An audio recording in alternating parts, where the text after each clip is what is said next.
ready for this. Pretty dark banner. Yeah, I didn't make it today, but Chris Davis went dark on it. What is this? Is this like some kind of I'll tell you. Don't worry. I'll tell you what that is It's a wall. because that's all Chris Davis is doing. Anyways, Holds up the house. I could tell what it is. everyone, welcome to 4Player Podcast, episode 502. It is April 27th, 2017. My name is Nick Henderson. To my right, Brad Simons. Brad Simons. Yeah. Brad Simons. Brad I just got a Simmons? whiff of I don't give a fuck. Oh, wonderful. This is going to be a great podcast. It's going to be a great podcast. Hello, folks. It's me, Brad. Nolan Hedstrom What's up, bitches? and Christopher Guthridge. God damn it, Chris. Hello. Not you, Chris. The other Chris. All the Turok. Oh, God. So, okay, what you asked about the background on the podcast, Crispy, before we hit record. This stuff. That texture is the box art from Turok 2. Because I'm going to be talking a little bit about Turok 2, and I told Chris Davis specifically, I'm only going to talk about Turok 2 briefly, so don't go putting Turok 2 all over the banner. So he did that. Remember that Turok hot sauce we found that one time? There's Turok hot. Oh, Yeah, at the hot sauce store down on 6th Street. I forgot about that. Yeah, it was a bottle of hot sauce that had like the Turok Raptor going. Yeah. It's like they just took it off. It of was Google literally image search. they took the, if y'all remember the box art for Turok Evolution, it had that raptor like bursting through the box art. They took that and they used that as their label on their hot sauce. Like straight up legit just ripped it off. What is wrong with Chris Davis? I used to think you were bad, but he's so much worse than you. Chris Me? Davis, I'm going to ask you something. I don't even know where you're If going you with had this. the opportunity to interact with a real-life dinosaur, this isn't a hypothetical. Oh. It's like you have this once-in-a-lifetime opportunity. They will bring you a real-life dinosaur, and you will get to see it, you will get to touch it. But the one stipulation is, like, your only interaction with it is that you have to give it a blowjob. Would you do it? Can you? What? I highly doubt dinosaurs had penises. Yeah, I don't know if that's Yeah, even those physically. You had to give the dinosaur a blowjob, or it Well, had to give if you they're a similar blowjob? to like lizards and alligators and stuff like that, I don't think they have like penises you could blow. What do they have? I don't remember. Dinosaurs reproduce sexually, right? So do other animals that don't have penises. Well, they have to have some sort of ovipositor or penis or like tubey thing or something, right? Tubi thing? Yeah.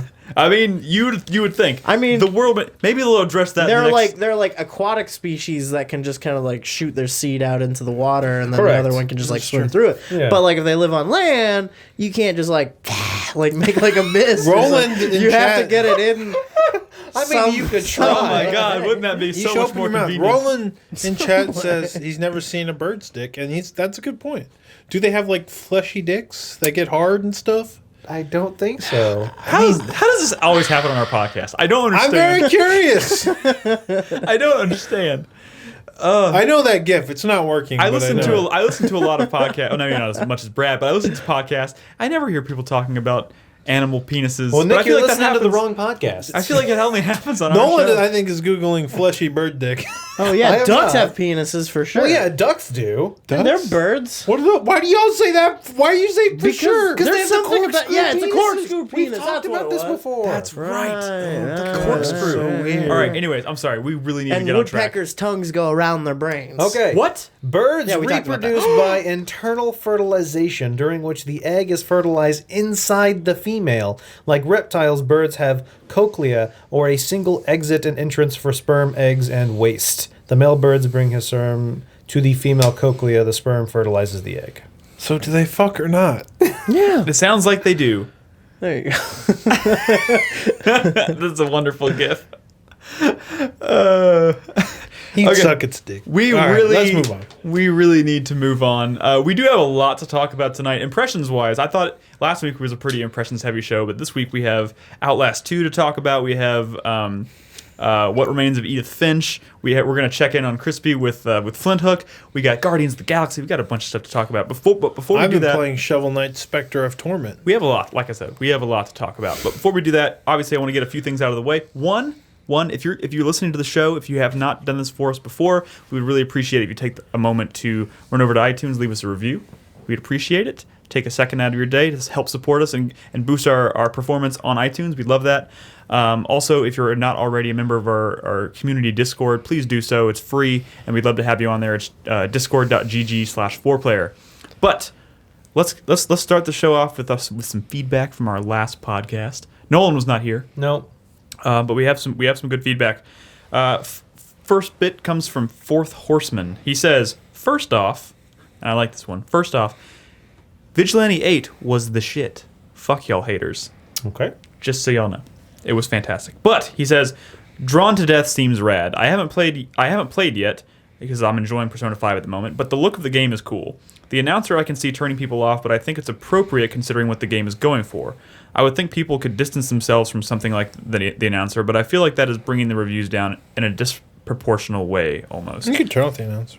I'll be excited to try it out when Persona is done, assuming there are still people playing.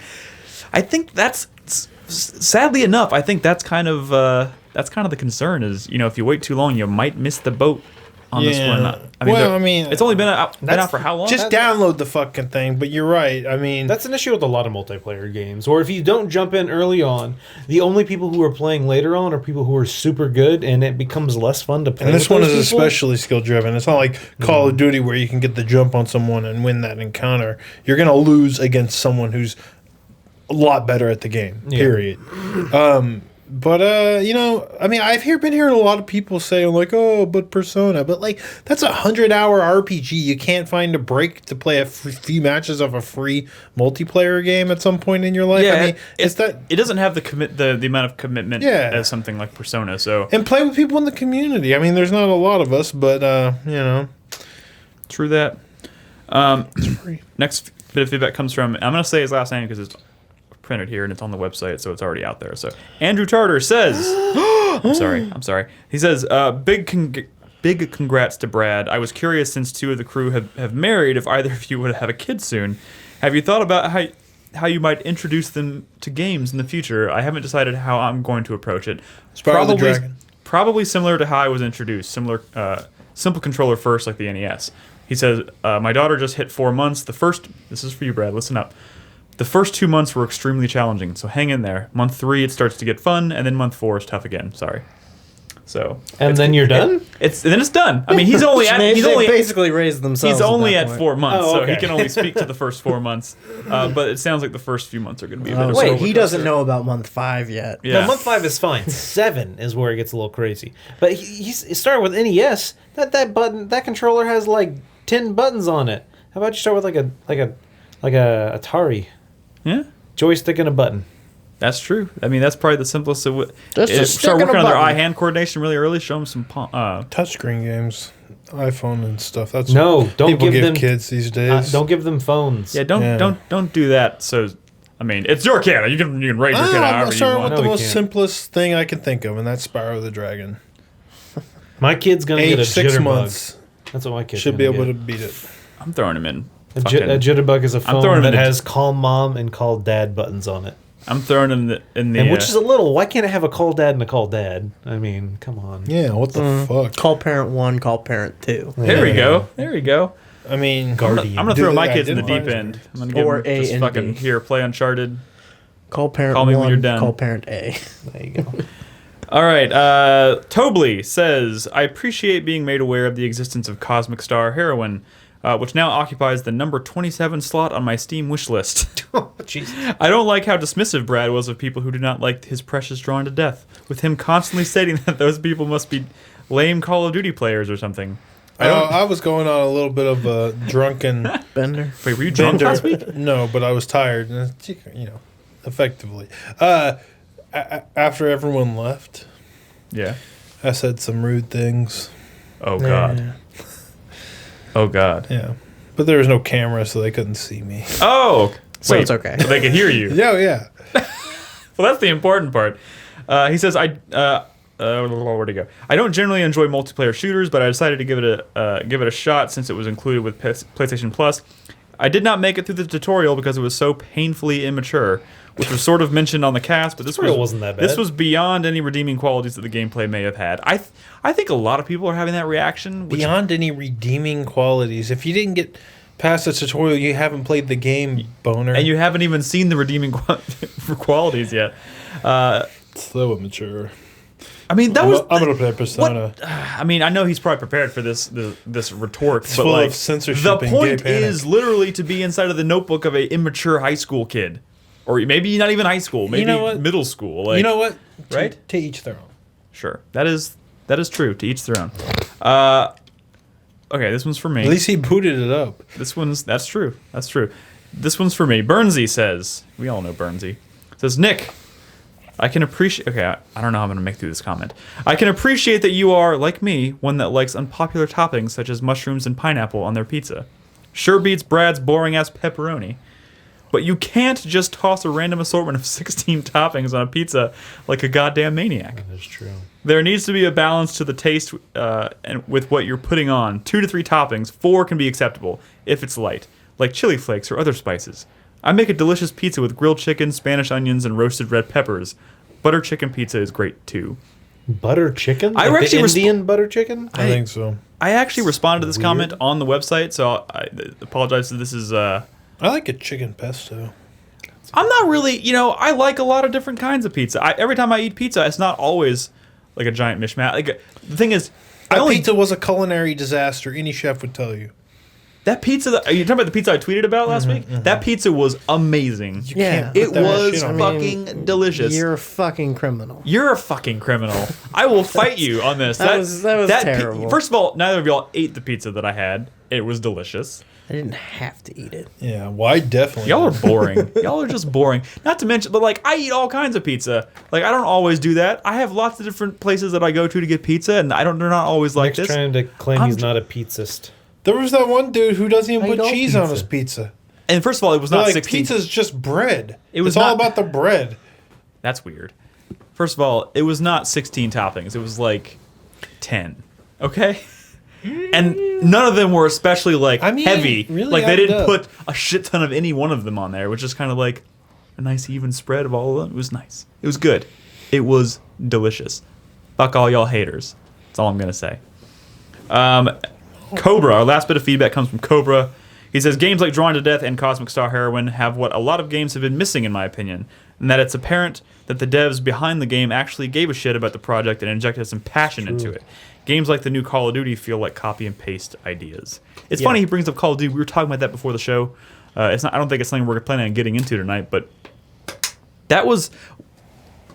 He's right, because they just announced Call of Duty World War II, which, by the way, I said it before the show. I think that's a really, really uninspired, boring, potentially pigeon. Like, the name itself almost pigeonholes them because they can't really make a sequel with that exact name again. I like think Brad you're said. making a big deal out of it, though. It is what it is. It's just I think they had I don't know. I think they've been more. It lets them do Call of Duty Vietnam, Call of Duty Civil War, Call of Duty The War of 1812. But technically, Call of Duty World War II has existed many times before. Sure, but whatever. This is a new world. I know. Call whatever. of Duty World War X. I also Call said of Duty I also said I'm probably Korean going to play it because I have never actually played a Call of Duty game that took place in World War II. Oh, shut up. I haven't. I started with Call of Duty 4 and I haven't played anything pre-4. What about Call of Duty World at War? That's true. You did play that. That's sucker. post 4. I did That's play two, that one. so I forgot glad. about that one. Yeah, you're so That's full Kiefer of Sutherland. shit, Nick. Exposed, motherfucker. I've only ever played Modern Warfare 2. Only? That's That's the the only one? only Call of Duty. second I've Wait, ever hold played. on. What was the one with Kevin Spacey? Advanced Warfare. I played like 20 minutes of that. I played that game predominantly because Kevin Spacey was in it. So you know what? Interesting. I mean, choice. it was fun. I mean, I got it from Redbox. Have you seen the show where he's like the president? yeah, it's a great show. Although of I can't Cards? watch that. I can't watch it I'm anymore. not seeing that. It's sad. I think I missed the boat on watching that show because it's just too real. I can't watch it. But Call of Duty, like I'm interested in playing this one because of the change in setting. But like it seems to me, I could be wrong. We don't know a whole lot of facts about this one yet, outside of the setting and the tone or everything. But like, if that game comes out and it's just another if there's nothing original about the way that game is structured, which I'm almost More certain. Thompson submachine guns, more M1 Garands. This is so unoriginal. It's so uninspired and Nick, you were talking about. Oh, sorry, look, a Panzer sorry tank. to tangent. Yeah, but you were half the talking one about you're all you can't over watch it House today. of Cards because it's too real. It's And that not- made me think of Carlos, and he was talking about how last year they made that Harambe game. Has anyone made like a United Airlines game yet, where you play a flight attendant and you have to beat up passengers? to pull it's coming passengers though. off the plane? It's coming though.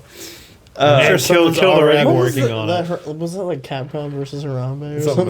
It was something like that. Yeah, that was also on his top 10 last year, which was Hey, You know. Nick, but you were like all about Battlefield 1. Was I have not played Battlefield 1. I know, but when it was announced, you were like, "That's No, dope." it looks cool as hell, but like I just don't play a lot of military like multiplayer shooters. It's not so. like Battlefield 1 like is a better name. Like I just- played Star Wars completely Battlefront, stupid. thought that game was a lot of fun, but I never picked it up and played it after it launched because I just don't spend my time playing multiplayer shooters just in general. Fair enough. I guess we've been spending too much time talking about Call of Duty, considering none of us really play that game. I agree. Well, it has to happen. We are a video game podcast. We should have probably at some point at least acknowledged that Call of Duty exists and talk about it briefly. That's fair. But you I know, heard the new Madden is going to have like. that's where I some draw the new line. physics That's tech. where I draw the line. All right, let's talk. Why is everybody just slowly taking their shoes off and piling? Did I miss a memo or something? We always do this. This is our thing. Yeah, the memos that please keep yours on, Nick. Oh. Don't tell Nick about the shoes. All right. Are you done adjusting there, Brett? Yes, I'm good. Okay. All right. I think we got a lot of games to talk about, so let's jump right in. Like I said a few weeks ago, I do want to start with stuff that's new, and since I played the newest thing, not you, Nick. yeah, I know that's why I was about to tell you, Brad. Why don't you tell us about your time with What Remains of Edith Finch? What Remains of Edith Finch is the new game I played. This is going to be a little like confusing for some of y'all at first looking at this footage. Man, he kind of went right into that footage. He doesn't usually do that. Yeah, that was weird. Jumped in. By the way, this is from the same studio this is from the guys who made the Unfinished Swan, which is a game I really liked a long time ago. Yeah. What's the studio called? Giant Sparrow? Yeah, that's Yes, it. Giant Sparrow. Giant Sparrow. So they've made a walking simulator of sorts that, as they're affectionately known by the people who kind of took back the term. And yeah, so this is a story where you play this girl who goes to this very weird and strange looking house that is her family's home, where they have closed off all the rooms because they've been sealed. This is a weird game. Okay, so everybody in this family is cursed and they all die. Yes. Nice. That's So, okay. and all of these rooms are rooms of the various members of the families, kind of like frozen in time at the moment in which they died. You know, so like if As one does when someone if a passes little away. kid died in the family, then it's a little kid's room, and it's kind of like frozen in time there. And as you're exploring this house, which is this really strange, unique, elaborately put together house, there's all these like secret passages and stuff, but like really secret passages. Like, oh, there's a book on a wall, and let me unlock the lock on the book, and I open the book, and it's actually a handle that pulls open this giant door inside the book.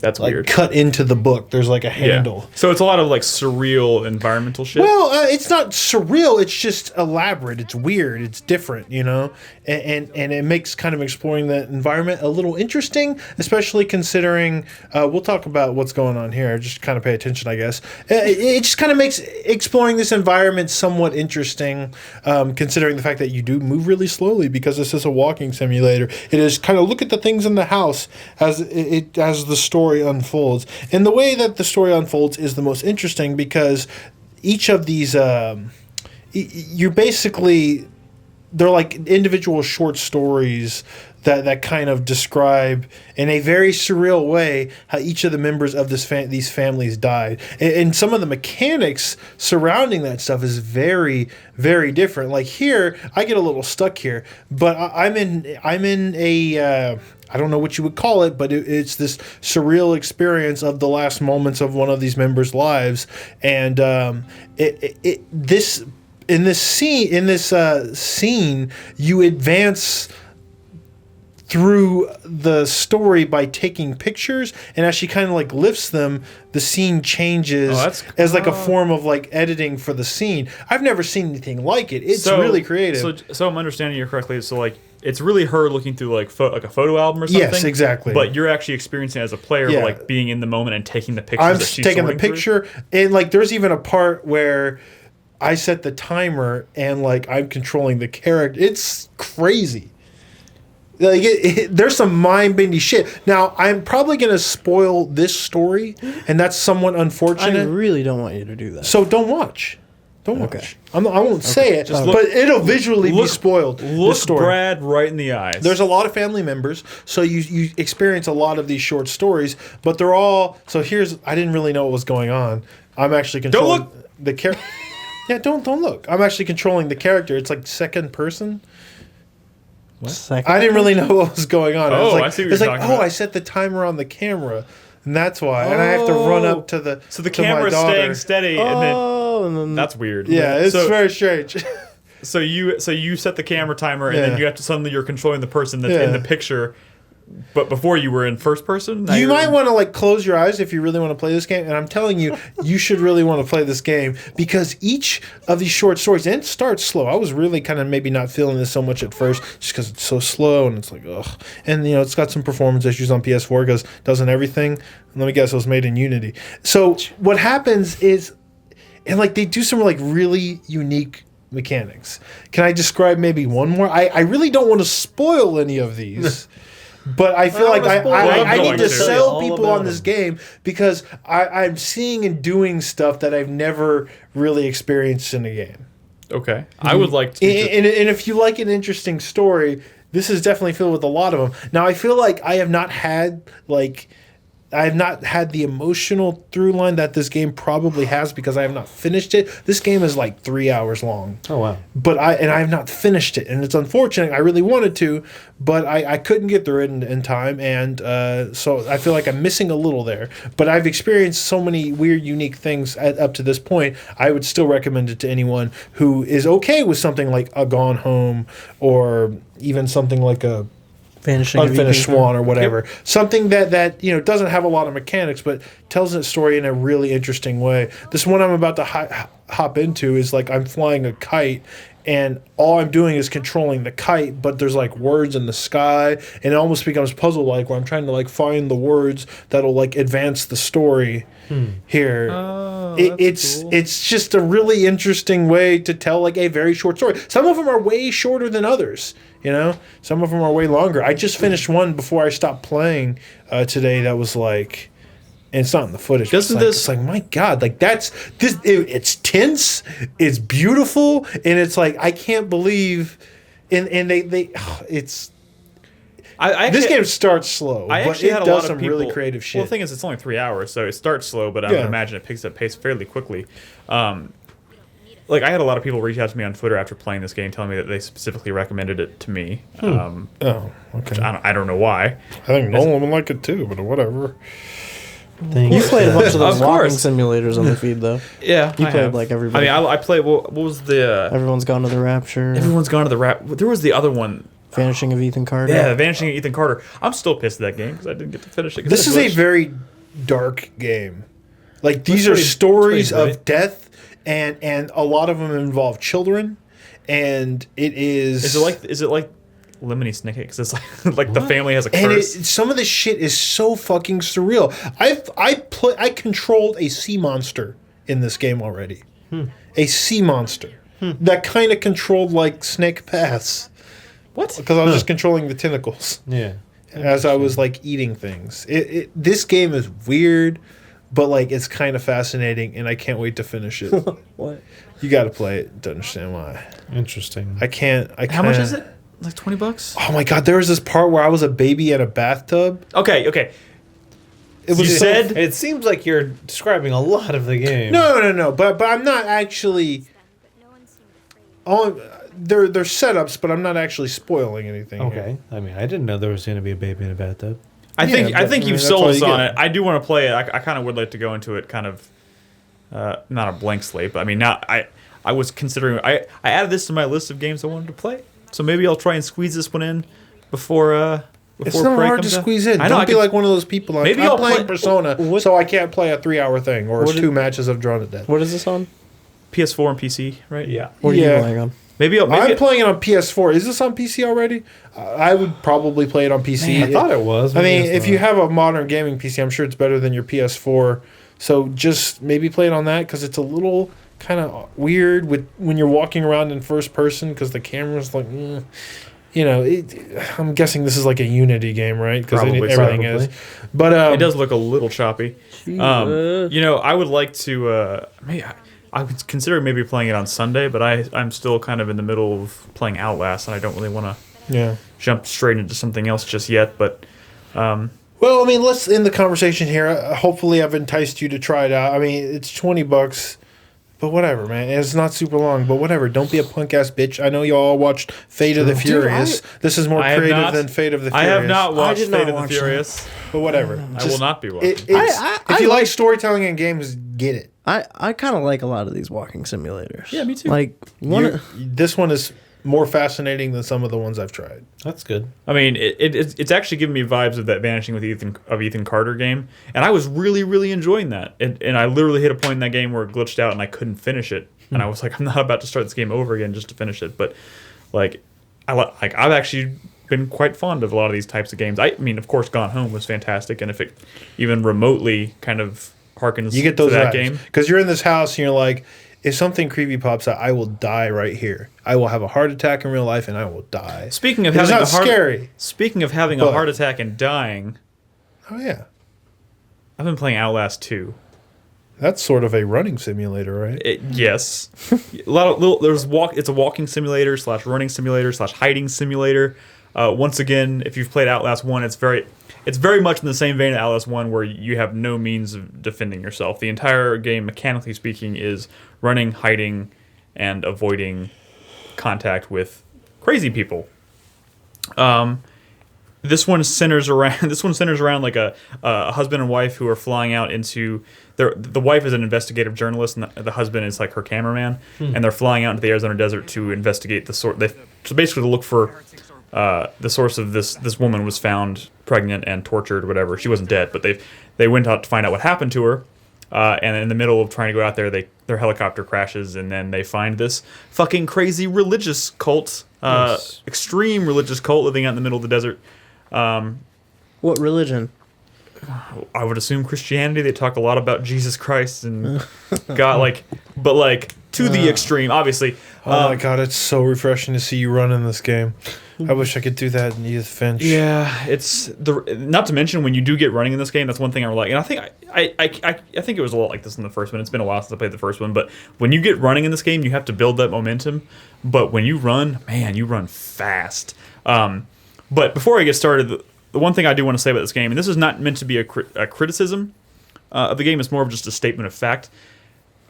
One thing about this game is it's a horror game, obviously. Yep. And there's a lot of horror games out there. In fact, it's a very popular genre, obviously. But the one thing that this game lacks is subtlety. But that is not meant to be a negative thing. I think there is, this game, there is nothing subtle about this game. I want you to elaborate what you mean by that. It is in your face, ultra violent, gore, fucked up. There is no comedic, there is no comic relief, levity. There's nothing. It is just oppressive, violent, terrifying from start to finish. You spend a lot of that game. What are you trying to? You got a news topic. You spend a lot of the game running and hiding from things that are actually quite horrifying. And one thing you're about to see right here. So this is the big thing about this game. So as you can see, I'm exploring this house, and I jump up to crawl through this window, and suddenly I'm in a flashback. And the game kind of jumps back and forth. The main character is having these flashbacks of a girl when he was younger who, what I would assume, committed suicide, and he's whatever's happening to him out in the woods here is kind of causing him to relive this part of his past. You assume she committed suicide. I have not. I bet you killed her. I have not finished the game yet, so I could not tell you what is coming. It's intriguing because a lot of it does what the Evil Within did really, really well, which is those you don't know when they're coming, but it transitions to there's these really surreal transitions, which is one thing I absolutely loved about the Evil Within, and they're for the most part they're very effective That here is as so well. fear too. No, let me tell you this. Lockers. I'm glad you brought that up because this is the one thing I want to say about this game. Again, not necessarily meant to be a negative critique or anything like that, but this game more than the first one, I think exists. This game wears inspiration from Fear and Condemned. When you're kind of out in the woods and you're in the desert, or whatever, and you're avoiding these crazy religious people, feels very much like Condemned. Of course, without the melee combat because you can't fight anything. Feels very much like Texas. Am I right? And when you're in these moments when you're in the flashback, it feels very much like Fear. Down to the point where I was standing in a classroom and I was looking around and I was like, God, I'm expecting Alma to show up randomly. And of course, the one through line that thing that is unique to Outlast, of course, is this emphasis on using your camera and using the night vision camera, because 90% of this game, you turn that camera off, you can't see shit. And it works almost exactly the same way in this game as it did in the first one. The big thing that you're managing pretty much the entire game is your Battery batteries. level? Yeah. Your battery. I mean, which, to be honest, like, I'm playing on normal. I've never hit a point where I was out of batteries. But I've hit plenty of points where I had one left and I was like starting to sweat. I hate that part of that first game. I don't want to look for batteries, man. I just like, want to experience the game. Yeah, but the batteries are placed in such a way that, one, it emphasizes you to explore. Or it encourages you to explore. I never want to explore in these games. Well, that's kind of the thing. If you are like, and I'll be honest, like when I started playing, I was really, really nervous. Like I like in the first 30 minutes, I was like, I don't know if, like, I played the first one and that was a really tense experience. And this one is, I think, more tense, but kind of like what I discovered with Alien Isolation, kind of what I discovered with Resident Evil 7, and having played that completely in VR, like.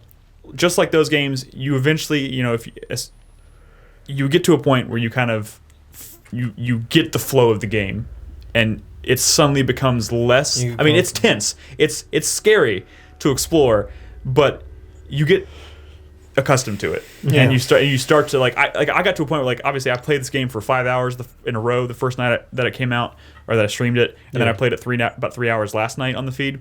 And I was never at a point where I was like frozen to the point where I'm so scared I can't move forward. And some people are going to be different. Fatal obviously. frame fear.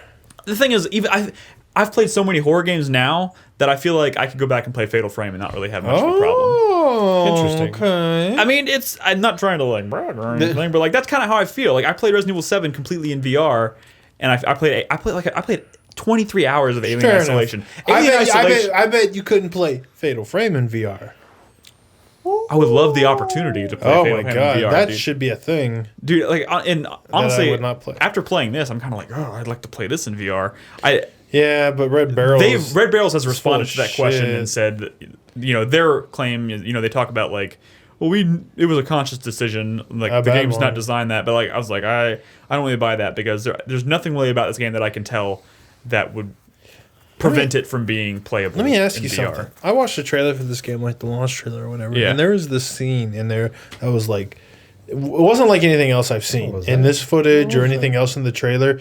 It was like straight up Shining. It was in a bathroom, and there's a shower, and blood was coming out, and there was like this crazy contrast between the blood and the very sterile like bathroom thing or whatever. Like, one, have you seen that in the game? And two, is there anything else like that? Because that was horrifying. Okay, I haven't. I don't think I've come across that exact scene you're talking about, but there was a scene directly out of The Shining where you're in a very sterile hallway in one of these flashback sequences, staring down the end of a hall of lockers, and then there's a girl standing at the end of the hall, and then it just does the thing where like just blood, just like waves of blood coming down. Yeah. Have you seen the trailer I'm talking about? Yeah, I think I saw it. I just can't remember specifically Oh, what you're that talking was so good. about. Give me a whole game of that. Dude, there is it's one thing I wasn't expecting is how prominent these scenes are. In fact, I booted up this game to record footage, as you can see, and I didn't even know I was going to be going into one of these memories. I was kind of expecting to get more, like, because this scene that you're watching is not necessarily representative of the bulk of the game, because obviously you spend most of the game kind of exploring the desert area and the woods and things like that. But the sequences, like the way in which they surprise you, and like literally you can be walking down a hall, or and then turn a corner, and like that suddenly you're in a flashback sequence, and you're like, okay, how the fuck did this happen? And then they take you out of it in almost the exact same way, and the transitions are so smooth, and they're actually really, really cool. But like when you're in these sequences, there's a lot of stuff like what you're talking about, and it's a kind of a slow build. And I wasn't expecting these sequences to be as prominent as they are, but like they're getting more and more flashback sequences? Yeah, they're getting more and more frequent. And it's pretty intriguing stuff. But like I said when I started, like, as their approach to horror in this is pretty, it's pretty oppressive, and there's no subtlety to it. Like the pacing is like, in a lot of games, I'm trying to think of like Silent Hill or more recently Resident Evil 7. Mm-hmm. Like you can go pretty good amount of time in that game without necessarily seeing anything overtly scary. Sure. Maybe the environment itself is kind of freaky, Mm-hmm. but like The horror has like a flow to it. yeah, It's like an it ebbs and flows. Yeah. This game is like, oh, there's nothing happening in this hallway. Fucking just like corpses everywhere, and like you turn a corner and dude, and some of the shit that like I was wading through a river yesterday. This is probably gonna be a highlight. I was wading through the river, and there's these sick people that are kind of like wandering about, and I wasn't sure if they were aggressive or not. And I look over, and I'm just kind of sneaking through the water. I'm in the water. I'm downstream from this crazy person. And she walks over. I thought she saw me. She crouches into the water and starts to relieve herself in the water that I'm downstream from. And it's just like, it's really gross, oppressive shit. You're hiding in barrels that are full of like muddy, bloody water. You're getting puked on. You're getting like stabbed and shot with things. Like I don't even know how the main character's alive at this point, because some crazy shit has happened to him. You're getting like the Eli Roth approach to horror. Yeah, exactly. He still has all his little appendages, right? Like I think there is, I really like. I love Outlast 1, and I'm really enjoying this game too. But like the subtlety is akin to, like you said. I didn't even think about Eli Roth, but like his approach to horror is what Outlast is. It is in your face, gruesome, and like it never lets up. I'm looking at this trailer, and it like there is nothing else like this at all in that trailer. See, that's from one of the flashback sequences, and I haven't seen that scene you're specifically showing right there. But yeah, like I said, like that shit. I came around a corner, I got fucking surprised by that dude with a bunch of arms, and then he just like throws you down the hallway, and like watch this. I hide in this locker, and it might. Does it still do the thing where the guy grabs you and like you take one hit of damage, but you can get away?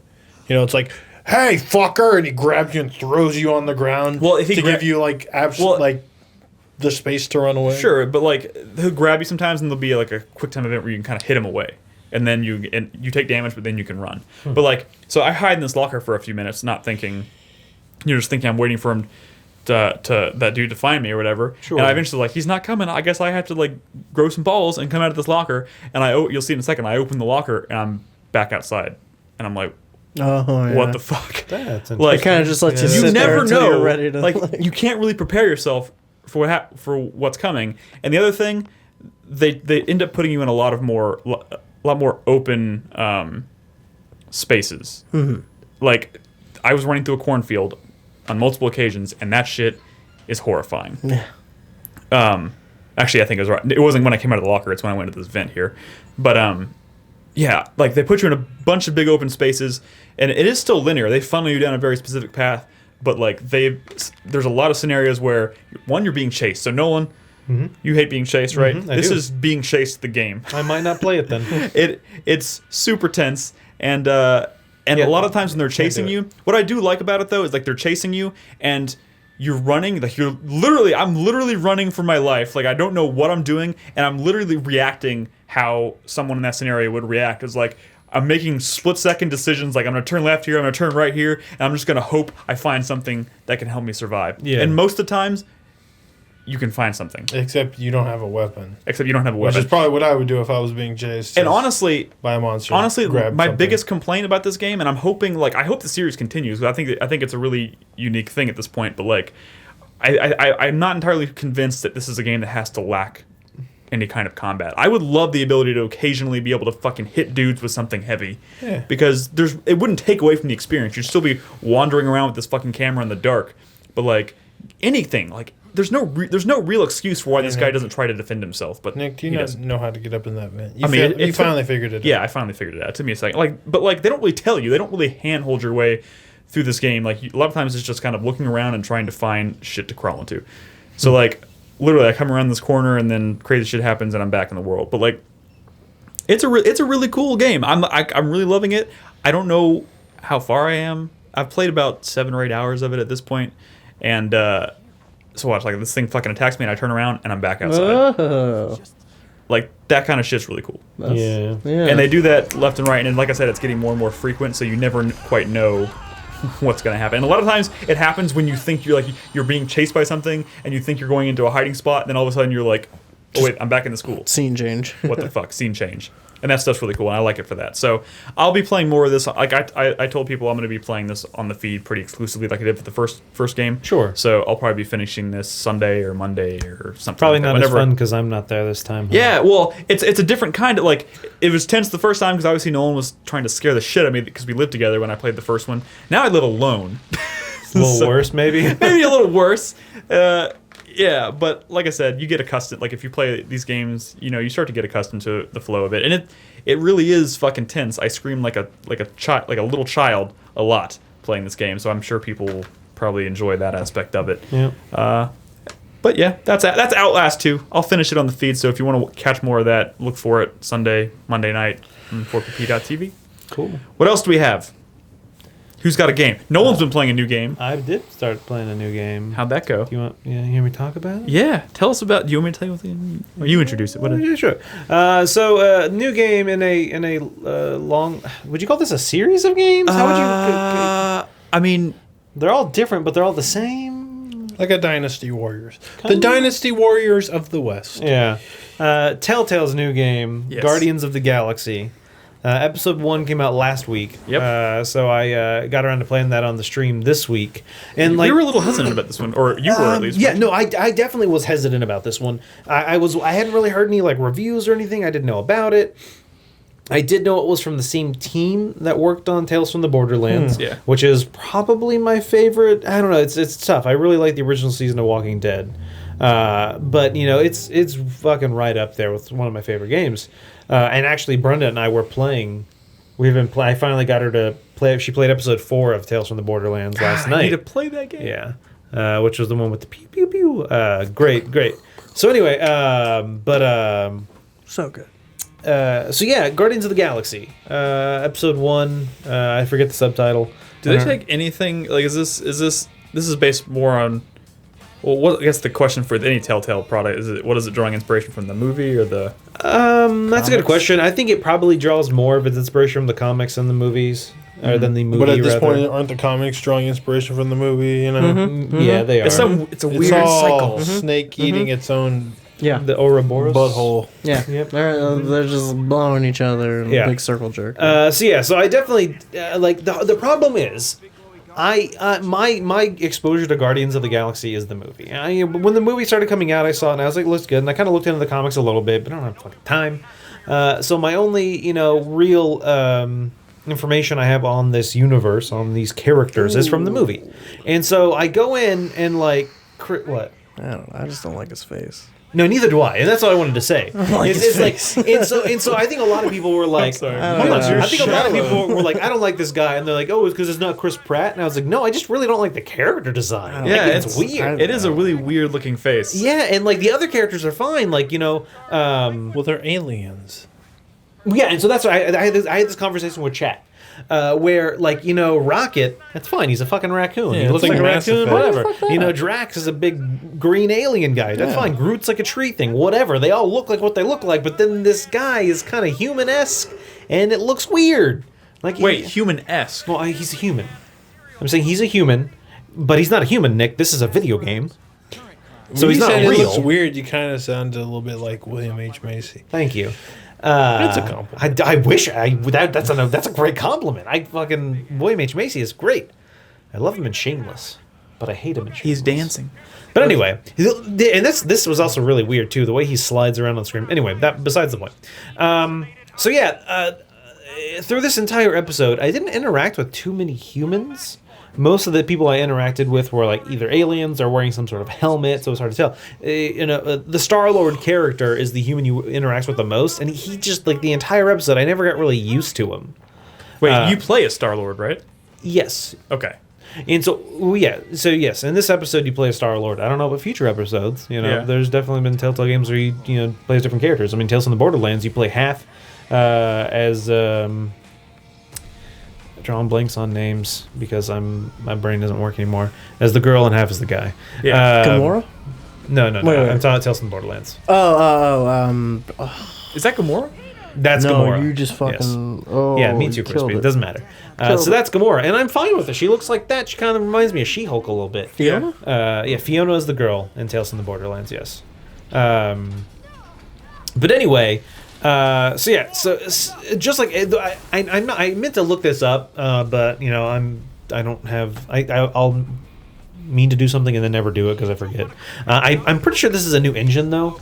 Yeah. No, it's not. It's not. It's not. Wow. Well, they really optimized their engine then because It's better? It is definitely Or are better. you on PC? I do it on PC. Okay, no, yeah, PC doesn't have problems. It's the consoles where it's a dude, fucking train wreck. The Game of Thrones one on PC was ass. Yeah, they Really? Yeah. definitely. Thank I've had you. good luck with PC stuff. Wait, Telltale the infamous Nolan.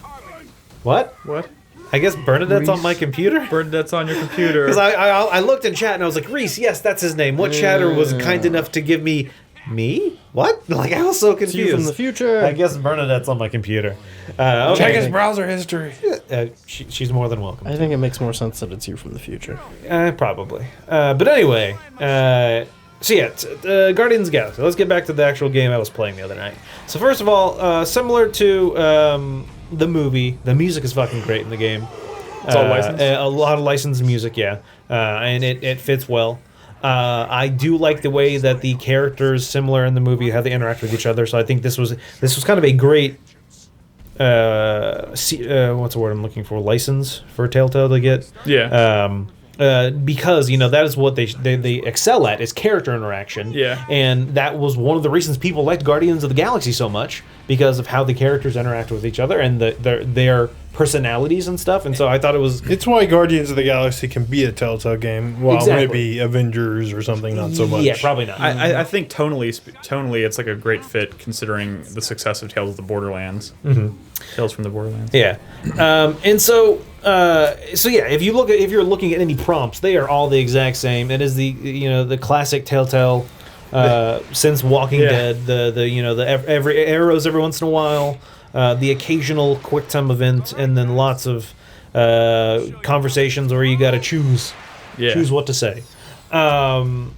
So, like I was saying earlier, going into this, I was not super excited. The first trailer they put out did not have me excited at all. I was honestly down on it. And I played the first episode, and I didn't instantly fall in love with it. That being said, after the first episode of Tales from the Borderlands, I was not instantly in love either. What song is playing right here? Really? I do not remember. Yeah, I bet it's a song, though, right? It is a licensed song of some sort, yes. I don't remember what it is, though. It's a good song. I remember being stuck in my head afterwards, but I just can't remember now. Is it funny? Yeah, so there definitely is humor. Nolan North voices Rocket. Similar, he's done it in other media as well. I think almost any. Who voices Star-Lord? Who voices fucking Aaron Nobody. Eckhart over here? Nobody? Yeah. Oh. They're not. They don't have a huge famous cast of people.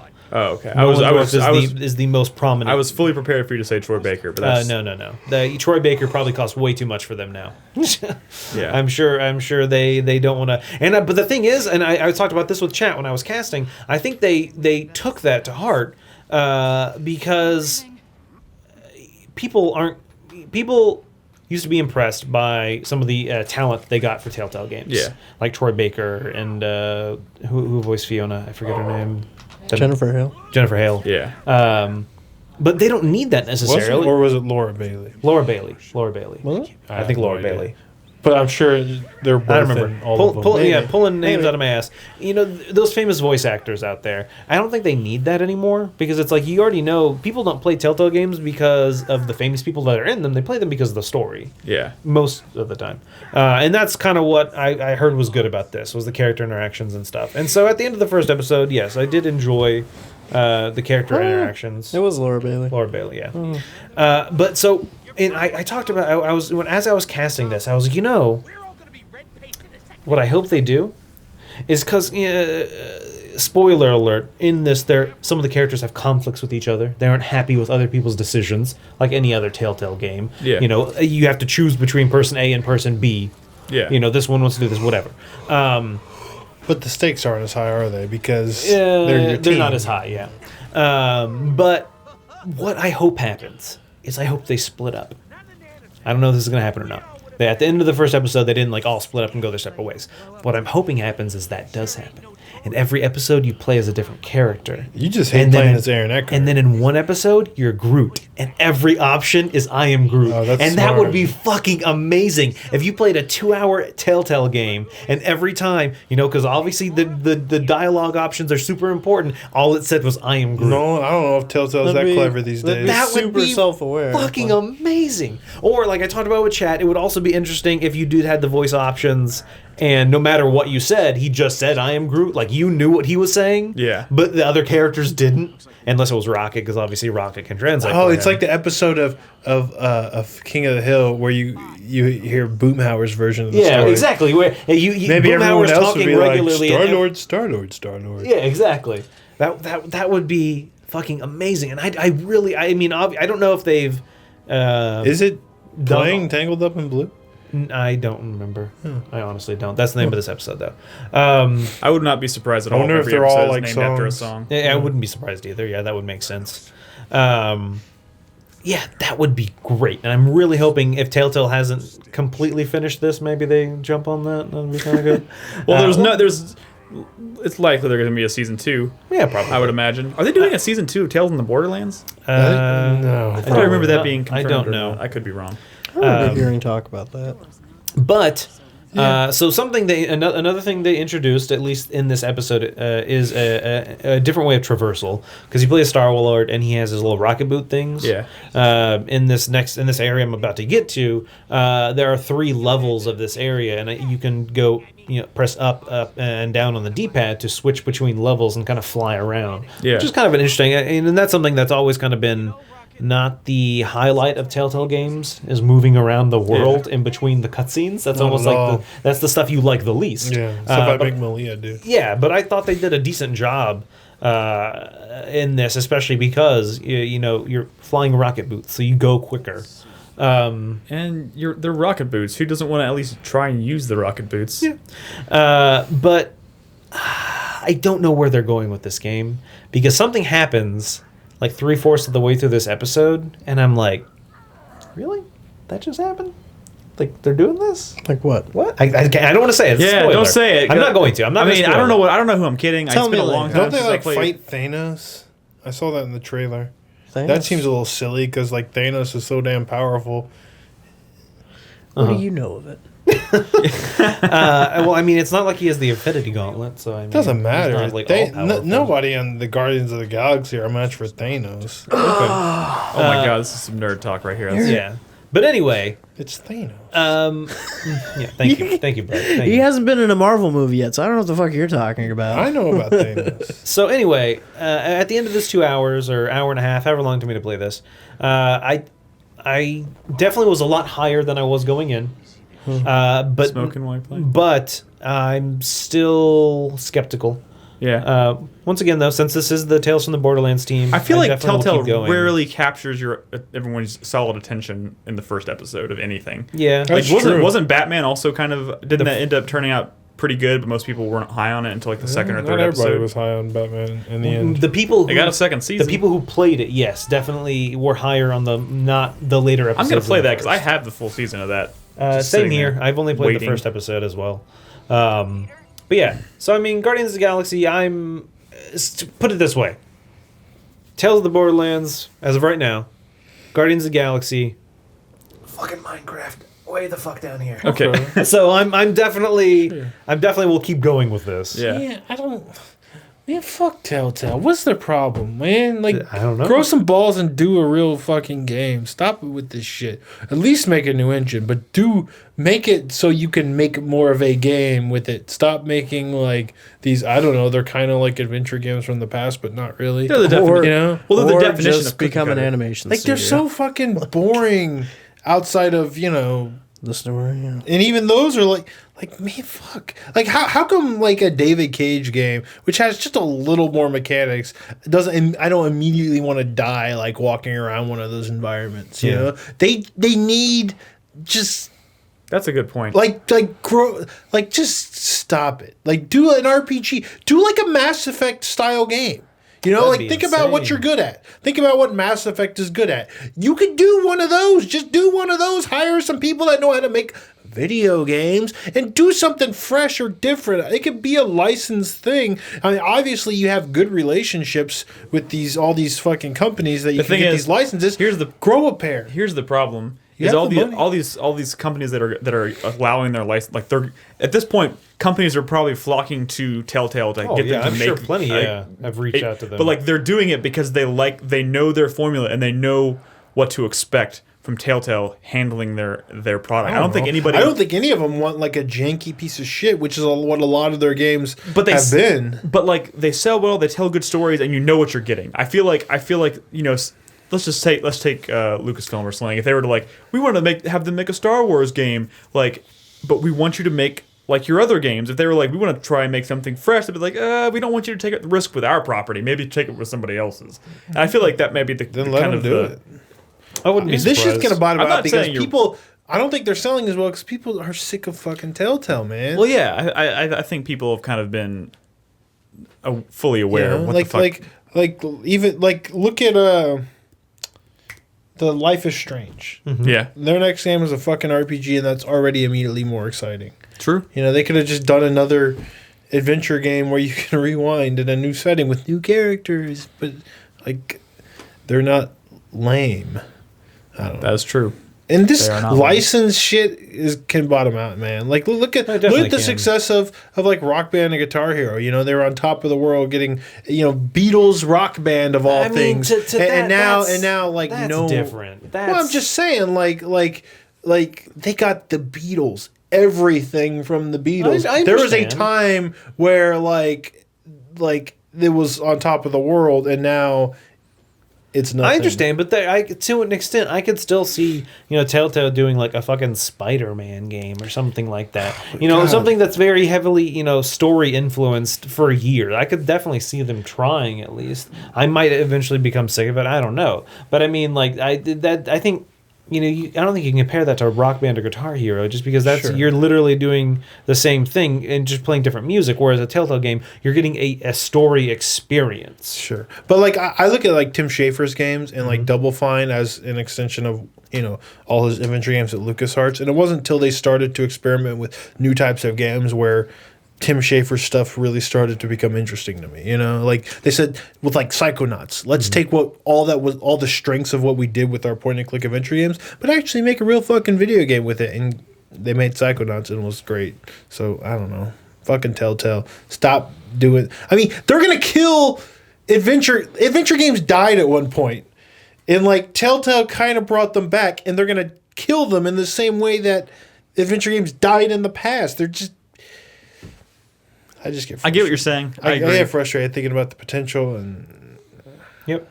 But yeah. Well, what else? We'll see what happens. Hey, I played Shovel Knight. You want to hear about that? After. Well, how much stuff? I'm gonna check in with Crispy real quick. He played a little bit of Flinthook. He talked about that last week. Oh, yeah, but he said he played more. Okay. I think we should take a break and we can revisit Flinthook, and I want to. We are coming up on an hour. Persona a little bit. And oh my god! I said a little bit. I know. I'm just realizing I think we all have at least one more game to talk about. They'll be quick. Yeah. We'll take a quick break. When we come back, we each have another game to talk about. We got some news to discuss. In fact, we got some breaking news, apparently, to discuss. Mm-hmm. So if you're listening, don't go anywhere. We'll be back after this short break.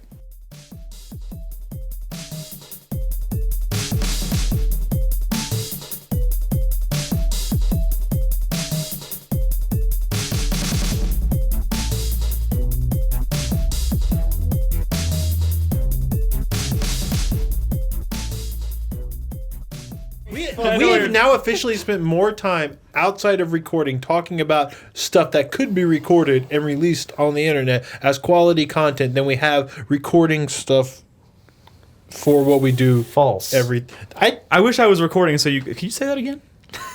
Just start talking about. I played Shovel Knight, Specter of Torment, guys. Welcome back. Welcome. Yeah, welcome. Is Chris Davis taking a shit? Oh, there he is. We're back, everybody. Specter welcome back. Of Torment. There's still a lot of confusion about the titling and like what is this thing and is this an expansion? Is this DLC? You don't pay for it, but I guess you can pay for it. There's a version that has all of them.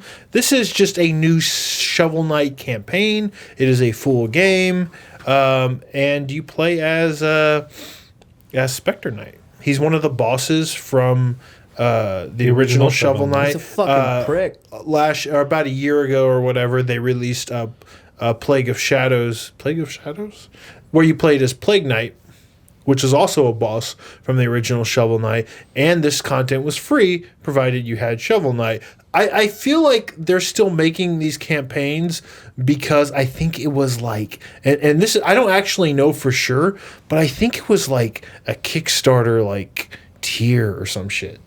Like, Really? hey, well, I don't know, because this is like essentially a full game they're making here. Was this content also free to people who own the original show? Yes. Oh my god! Like Plague of Shadows was, this is, and there's another one that's free. And I'm guessing they probably had like a Kickstarter tier that was like, oh, we'll be able to play as the bosses. But they didn't you're not just playing through the levels again. They're all new levels. It's all completely new. There's new mechanics. You're a new character. There's new, everything is new and fresh and different, and it's amazing. Like, if you like Shovel Knight, this is gonna be bad. You fucked this. Why don't you restart this footage? It's horrible. No.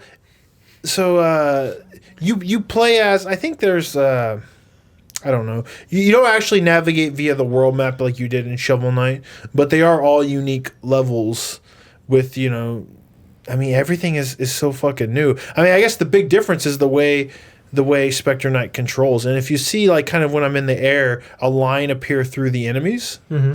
And that is like a slash that you do when you hit the attack button when you're in the air in proximity of an enemy. A line will appear and you'll slash through them. And it might seem a little weird, but that mechanic is designed Is that also for traversal?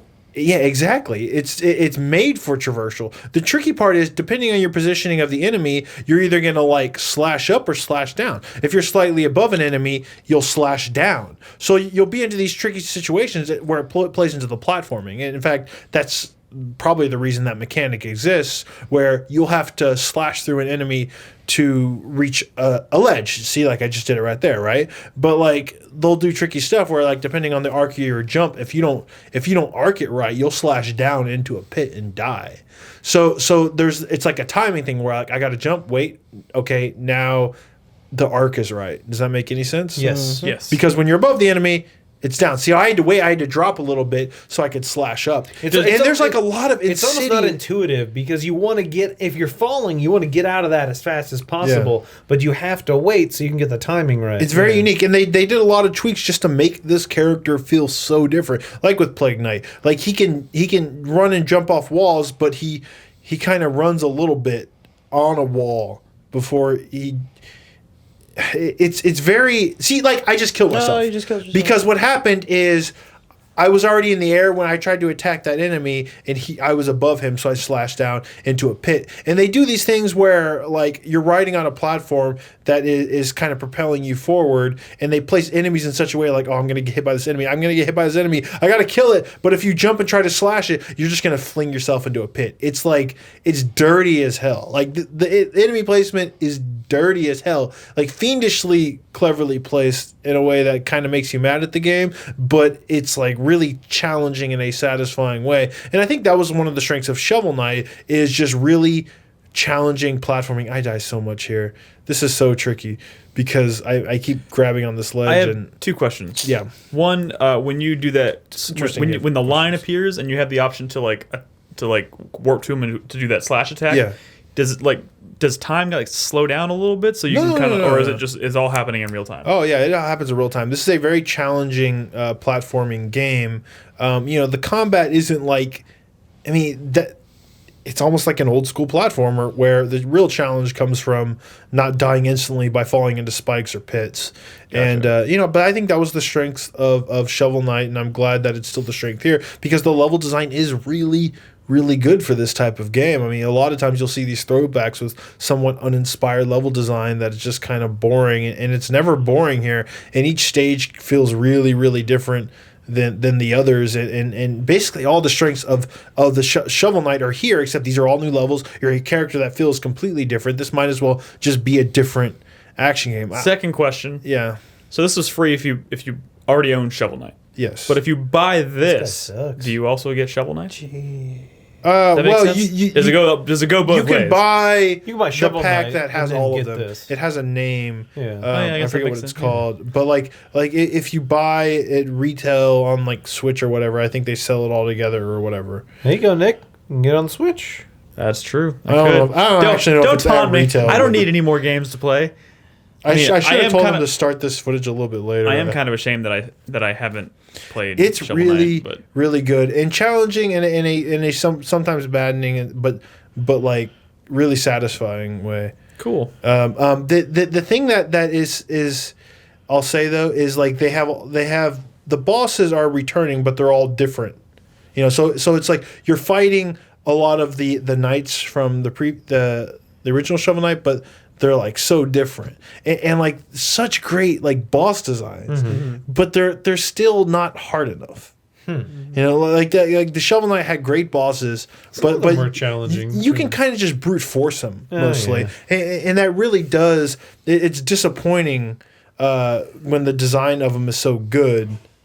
So I found that I'm finding that kind of frustrating in the same way that I found it frustrating, just kind of like wasted potential. But it's really great, and the music is all new. They have all these kind of like darker or like twisted remixes of all the stage themes from the original game. So it's all new music, even though, but it's familiar in like a cool, like clever way. Like that was such a jerky thing to put a bomb in that thing there. Right? Yeah, you see a lot of stuff like that in this game. Like, oh, what is this? Oh, fuck. But Dick move. I recorded this footage, but you've seen like 3 screens because fuck, this game's been really hard. But here's a little mid boss thing. But it's fucking good, and I feel like some people are sleeping on it. Like a lot of people played Shovel Knight, a lot of people really like Shovel Knight, and a lot of people already own it. Hell, Shovel Knight's in like 10 other games at this point, isn't he? As like a side character. Well, yeah, he's in fucking a lot of Ukuleles and cameos and Briefly stuff. shows up in Ukulele. Oh. Does he really? Yeah. Yeah. All as like a quest giver, but all I'm saying is you know you probably You have Shovel definitely Knight. brute force There's that now boss. 2 full well no that wasn't Or a real mini boss. boss, rather. That was just an enemy. Oh, really? Or you know like the big dragons or whatever, or the big Okay, sure. sphinxes. Yeah. So yeah, I'll say like you probably already own it, so download it and play it. These are 2. Now you have 2 full campaigns of Shovel Knight. And apparently there's a third one coming. And it's not just like playing. See what happened there? I didn't wait long enough, and I slashed down, and it's like, fuck. But it's really satisfying. This is pretty early on when I played, so I'm not that good at it yet. I wonder how it's doing on Switch. I wonder if it's like just if that's. I don't know. I know a lot of people said like playing this on 3DS was great, but I wonder like if Switch is also a good platform to. I played on 3DS, and yeah, it was good on the Sick. 3DS. But yeah, Switch, I could only assume it would be better. Yeah, we can all hope. Well, we have another platformer to briefly talk about. I didn't want to kind of check in on We do? with Crispy on Oh. Flinthook. Flint. Because you talked about it last week and you were pretty early and it sounded like you said maybe it sounded like you were a little negative on it. No. Stop. All right, I'll let you take over. Last week when I talked about Flinthook, I'd only had time to play about 2 hours. Yes. And what I said was, like pretty much all roguelike games that I've ever played, or, you know, the first 2 hours kind of constitute the most frustrating, least rewarding part of that experience. Yeah. Can I I chime feel like in? I got a little bit of Can I pushback chime on in that. that first 2 hours? Sure. One of my problems with this game is they explain nothing. Yeah. And how much mentioned you're that last thinking, week. how much you think they explain, less. There's a lot of information they give you without any context for it whatsoever. And so my frustrations when I first started playing this is I had no idea what the hell was going on.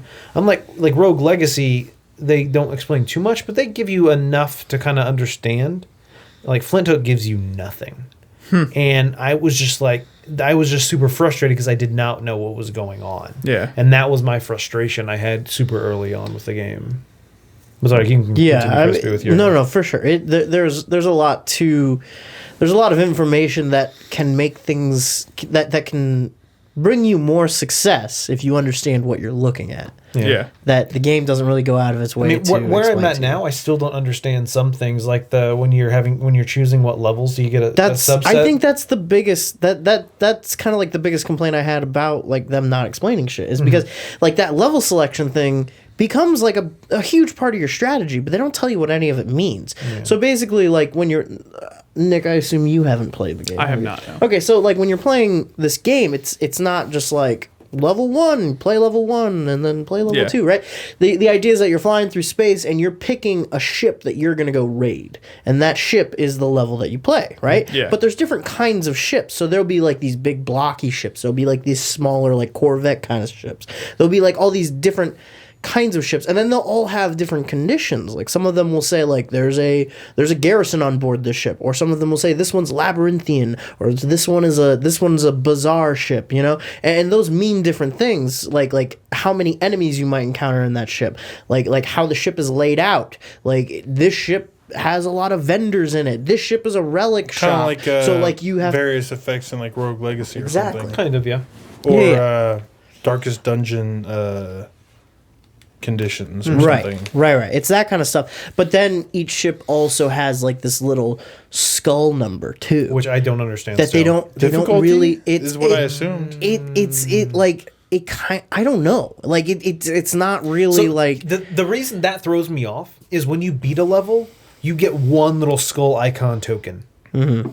But if you beat a level that has a 1, you get a 1. If you beat a level that has 2 skull icon tokens, you get 1. If you beat one that has 3, you get 1. So I don't really understand. Like my assumption was to fight the boss of an area, you have to collect X amount of tokens to find his location. Every time you beat a level, you get 1 token. I would assume so when you beat a level, you get those ghost gems. The ghost You gems, have to sorry. collect 3 ghost gems to feed them to your compass, and then your compass tells you where the boss is, and then you can go to the boss level. Yeah. Those skulls. Sorry, the skulls are for Those skulls. different. That's for Yeah, the I don't shop. know. I don't know what the hell that's all about. Yeah. I don't know anything about that. The little skull markers on the levels, I think, is like a general difficulty indicator, but it's not really clear. Like, does that mean that they're going to give me a wider variety of like more difficult platforming rooms to get through, or does that mean there's going to be more enemies, or does that mean that all the enemies I encounter are going to be more They powerful? think they're giving you like useful information, but it's really So not hold very on. useful. That It's kind of just information confusing me is more. useful to someone, Yeah. not the player. Yeah. It's useful to someone, and that's kind of my biggest frustration with one of my biggest frustrations with the time I've spent with the game is just like I said, just general.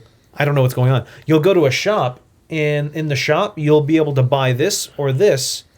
I don't know what it is. Right. It Well, doesn't. I mean, just an icon. It doesn't. at some point, No, that no, is no, like for sure. roguelike-y type stuff. Though, It right? doesn't tell you what it does until you actually pay the money and get it. Yes, that's my frustration. Is there hidden behind the item is a description that you can't find out until you buy it, and that's just The silly. Maybe whole- they're trying I mean, to the do whole like thing- a roguelike. They're just not doing it all that the well. whole thing is this kind of like this loss of clarity of information, which, you know, I can imagine them saying like, oh well, that's part of the experience, you have to play it a whole bunch to kind of figure out what all these little like minutia mean. But like, there's a difference between, to me there's a difference between that situation where you're buying items and it's like, this is a very specific, distinct item. I buy it once and then I see what it does and then I know forever, like, oh, okay, that's what that means, right? Yeah. That's what this thing, like Rogue Legacy does that too. Like, you'll find those blessings and it's like, you don't really know what they do until you fucking pick it up, right? And Yeah. sometimes they're good, sometimes they're bad, you know? So it's like, oh, you got the Hedgehog's curse. And it's like, fuck, I don't want that. Like, that sucks, you know? Yeah. Because that makes you do the Sonic the Hedgehog thing where every time you take damage, you drop all your coins. Yeah. You know? I think But there's a that difference must be between like that. updated. No, like- it's not. That's in the original game. That's in the original, yeah. Really? I Yes. run into that all the time. I hate that thing. There's no way. I never. But seen the that. original, but that thing that's like a very specific piece of information that like you can catalog, you can easily recognize. What I think is different and what is kind of detrimental is when you have a bunch of minutia information, like a bunch of little details that all kind of mesh together. And then they expect you to just like figure out what each and every single one of those things means. What I'm saying is, if I'm picking a level that has like 3 different factors to it, you know, it's not just the shape of the ship that matters. It's also the conditions that they're putting on the ship and this little skull number. Like, that becomes much more difficult to kind of like hash out what specific aspects of that level are determining determined by what. It you does know? seem like something you'll eventually understand. It does, but really, were- like in this day and age, what does anybody do? They just like look online, look it up online, right? Yeah. But especially with roguelikes. this game hasn't been out long enough for that to exist Well, yet. let me ask you. You were saying that like a certain aspect of it kind of started to click with you a little bit. Like, what are you referring Right. to? So Have the you been kind of getting I'm upgrades just or- kind of talking about like what Nolan was saying, and I do agree with him. Like I think some of the information, is pointlessly kind of obfuscated for the sense of like character progression when it's like really you're not changing my gameplay experience. Yeah. You're just making it more difficult for me to want to play your game, you know? But the control mechanics of the game, which I had talked about being like kind of a big point of contention with me last week, have started to make more sense. And it's just like I said it would be, which, before anybody jumps on me and is like, well, these are games you're supposed to play 1,000 times, blah, blah, blah, blah, blah. You got to develop your character. You're supposed to die a bunch. Like, I know, I get it. I understand. I've died plenty.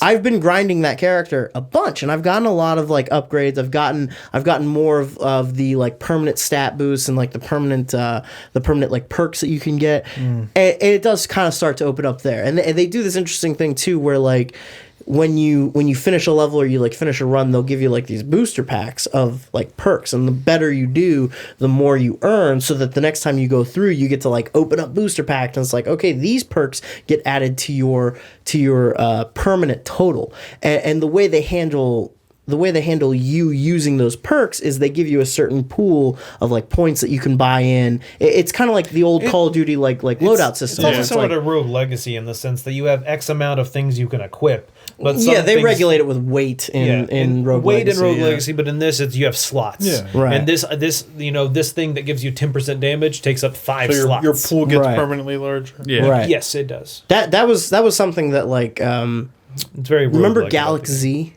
Yeah. That was a game that I really like. There's something really cool about Galaxy, and there's something that I really am drawn to with that game. But Very like, little permanence. but the thing that really kills that game for me is that there's absolutely no permanence, and their methodology for ship upgrades is an ongoing set of currency that you have to build up. So there is no way for you, like, you've died, you're restarting, you don't get anything. It's a different type of rogue. It is. And I mean, That's I a guess, roguelike. This is a roguelite. yeah, sure. So do you think because of the upgrade system, you'll eventually get to the point where you will be able to overcome the challenges that Maybe. currently has? I think Chris, it's definitely like a stopped you? pounding your head against the I wall. have a kind of question thing, for you, but yeah. Crispy. So you haven't beaten the first boss yet, right? No. Okay, so I've beaten the first boss, and I've gotten to the second boss.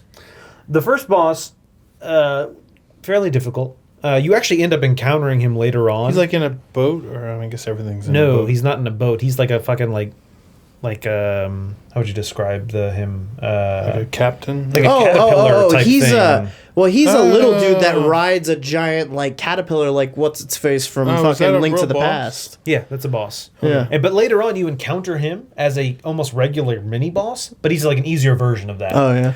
The second boss, I don't know if I'll ever beat. What is that guy? The second boss is the one that's in the ship. Okay, that's the one I got to when I was at PAX. Yeah. Did you beat him? No, well, no, they cut the demo off. Okay. Is it just hard? Yeah. I don't want to talk about it too much. I've been thinking about recording a video for it. I've just been so freaking busy. I've heard a lot of people say that they really like how this game controls and feels, which I agree with. But they kind of wish it was in a different game, maybe Yeah. a non-roguelike. Maybe. Yeah, the character himself, like once I really Because like, if you die on that boss, you got to play like the game. Oh, again. it's Yeah, a you play the whole roguelike. thing. You have to start over. But- You have to go to, I think, 4 ships. So you have to beat 4 ships before you can go to the ship to fight this boss. And if you die on him, that's good. all over again. yeah. You lost And me. those you ships do aren't get- like 5-minute ships either. They're like you're on them for like 15, 20 minutes. See, each. that's a problem. You do get like a sense of progression though So- with the perks. Yeah, to that progression. regard, the I permanent always perks. feel like I'm making progress because Yeah. you are always earning money and That's experience. very Rogue Legacy. Yeah. Yeah. Like Rogue that, Legacy that seems I impossible think at I think first. that's just I don't know, like maybe there are a lot of like purist rogue fans out there who think this is crazy. Yeah. But like They do. there's something about putting hours and hours into a game, dying, and then it's just like you might as well have not even turned on your system. for as much progress as you've made. The idea with the original Rogue doesn't is make any sense to me. It's the experience you had was so unique and different than any other you've had that might be that true. journey is why you played it. That It's might be worthwhile. true, but I think a lot of games that are emulating that cycle of gameplay aren't offering like unique enough experiences in the actual like to justify it. Yeah, it's like I don't know. Like You're right. there's if you're gonna Rogue do was that, all about quaffing potions. yeah, if you're gonna do that, like, don't make it such a fucking like mundane meat grinder. Which I'm not saying Flinthook does that. Galaxy Z does that. Yeah. Like Really I was bad, saying, but my biggest problem with this game is the drive to try and play it more, even though I'm failing to get better, is frustrating because I constantly come across things I have no idea what it's about. Yeah. You know, similar to in Rogue Legacy, you would come across a shrine and you'd be able to get something from it. In this, there are similar shrines where there's 2 items, but they're both like boxes, and like they don't really. I can't remember what that looks like. It's not unique enough that if I were to play it again and encounter it again, I would remember it. I would have to Yeah. fucking take a screenshot. And then you pick it up and it does something. And now I'm like, okay, I didn't even want this. Like, kind of like that's, like I said, my frustrations in the time I've spent with the game have been just because I don't know what's going on. And I'm like, why do I want to keep playing this if I'm just confused? It's a cool character. It's a cool set of skills and abilities. The movement system makes a lot more sense to me now. And like when you really do start kind of just zipping around stages Feels from nice. hook to hook, No, it it does- feels it- great. yeah. But yeah, like you were saying, if this had been more like a Shovel Knight type game, Yeah. like I think it would be. And I that think it buried would be- entry Not would be to less. spend No, not to I spend too just much think- time on it. I didn't even think we were going to be talking about it this long. Yeah. One more question for you, Chris. So there are enemies who, when they spawn, they have a bubble around them. Game doesn't explain that to you. That's Right. fine. I eventually figured it out. You just got to hit them with your hook. Or then some of them have the different bubble that the hook doesn't work on. Didn't even know that was a thing. There's a different bubble. But my frustrating thing with that is enemies, when you go into a room, sometimes you'll fight a bunch of enemies and then more enemies will spawn.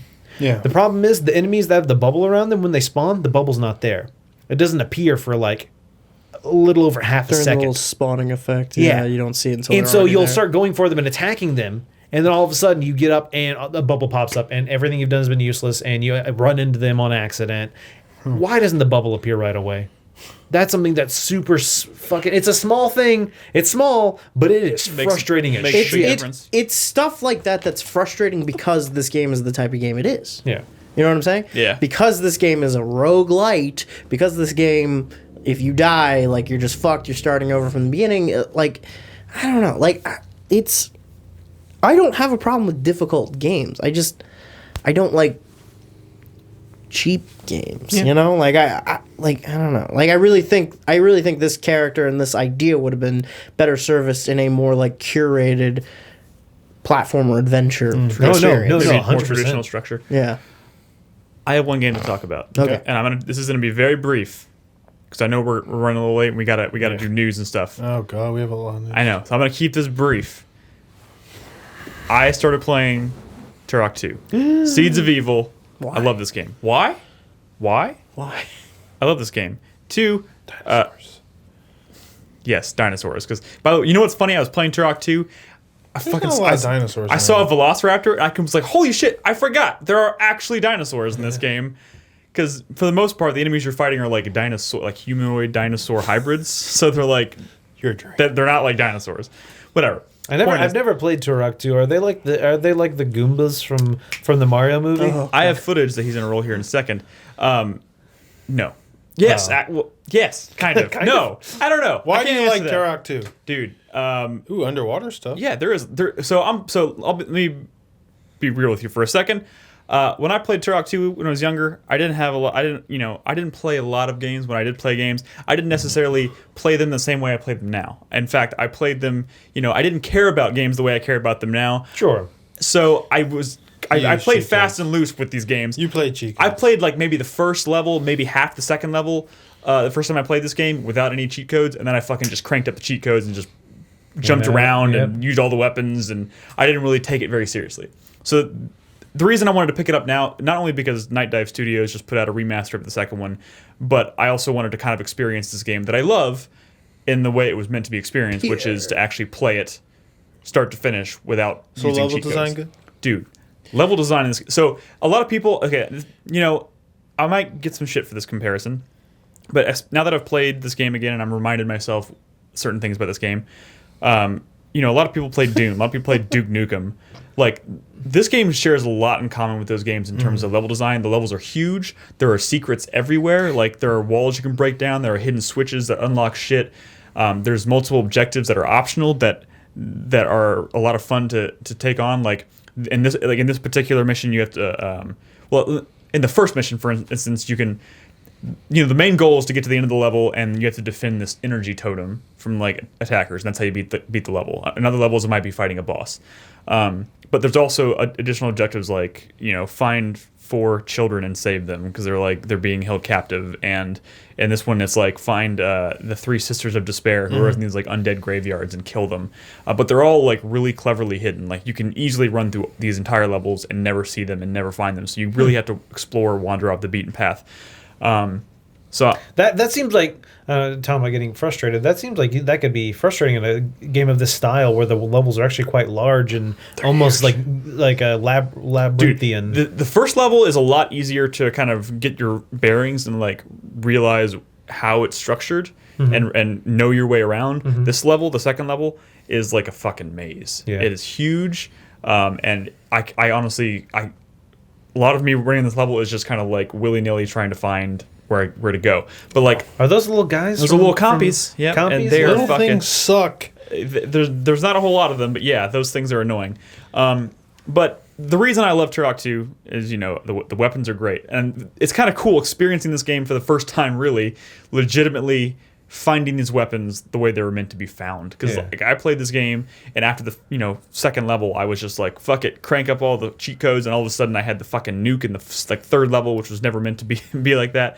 So I'm like kind of finding everything. And like the ultimate weapon in Turok, you have to find pieces of it throughout the entire game. Sure. And then by the end of the game, you've put them all together. And it's easy also to miss those. So you can make it to the end of the game and potentially not be able to use the best, craziest weapon in the game. So a lot of this... Go in the water. This game, you can totally go in that water and swim. No, it's shallow. Yeah, that one's shallow. But I'm really enjoying this game, re-experiencing this game, because I'm realizing, for me, this was kind of like my Doom or my Duke Nukem in terms... Like, it's a very arcadey shooter. The levels... when shooters were good. Yeah, the shooter, like, it is super fast paced. As you can tell, you're running around really super fast. You never have to reload your weapon. You're just pop, pop, pop, pop, pop, and finding new weapons and switching between weapons, and it's super fast paced. And it was like, growing up, it was totally like I didn't play Doom until after this. Enemy I didn't play, fire you can dodge. I didn't, which is a big deal. I never finished a Duke Nukem game. This was totally my Doom, my Duke Nukem when I was growing up. So I'm finally going back and experiencing it the way it was kind of meant to be. And this, like, if it wasn't for this remaster from Night Dive Studios, I would never be able to go back and play this game. No, because I can't even pick up an N64 controller without feeling like my hands are just. Which is the strength of like Duke and Doom, because those you can go back. Yeah, and this remaster has literally allowed me to go back and play this game again, which I honestly, before this, I never thought that was going to happen. Do you know one of the things that really kept me from like really, at a glance, I always was like, fuck Turok, is because I would look at the levels and I would just see the diamonds everywhere. Yeah. And I'd be like, that's so like, that to me in my mind, that just seemed like so lazily placed. Like there's no way the level design can be good when everywhere you walk there's little diamonds, but truth be told, that's not a fair, like, don't judge a book by its cover. I will play this version of the game. Let me tell you this, Brad. Dude, I don't know if you probably know this, but I'm not sure. So in addition to just being a shooter and having optional objectives and whatnot, you can find throughout these levels, you can find hidden areas that give you these additional abilities, like the ability to go and like there's scattered around these worlds. Sometimes you'll find like lakes or ponds, whatever, that are like poison water. And if you go into them, they hurt you. Sure. You can get an ability that allows you to swim in that water without taking damage. And you can totally miss that ability, but when you find it, you can unlock it, and you can suddenly go back to other levels and navigate to areas you couldn't. Oh, kind of like Metroid-y. Little Metroid-y.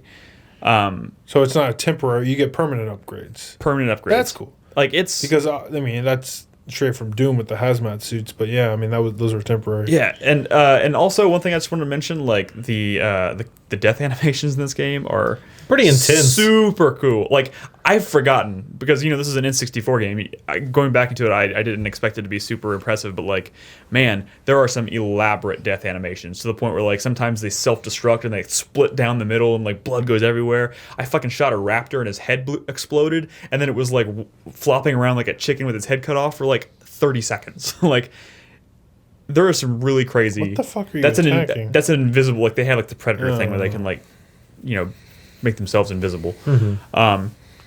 So yeah, like it's a joy. I'm really really enjoying playing this game, and in fact, I've decided I'm gonna keep going with this. Obviously, I decided I'm not gonna start playing another I'm not gonna play Nier or Persona or Mass Effect until after I finish Prey, because that's coming out like next week.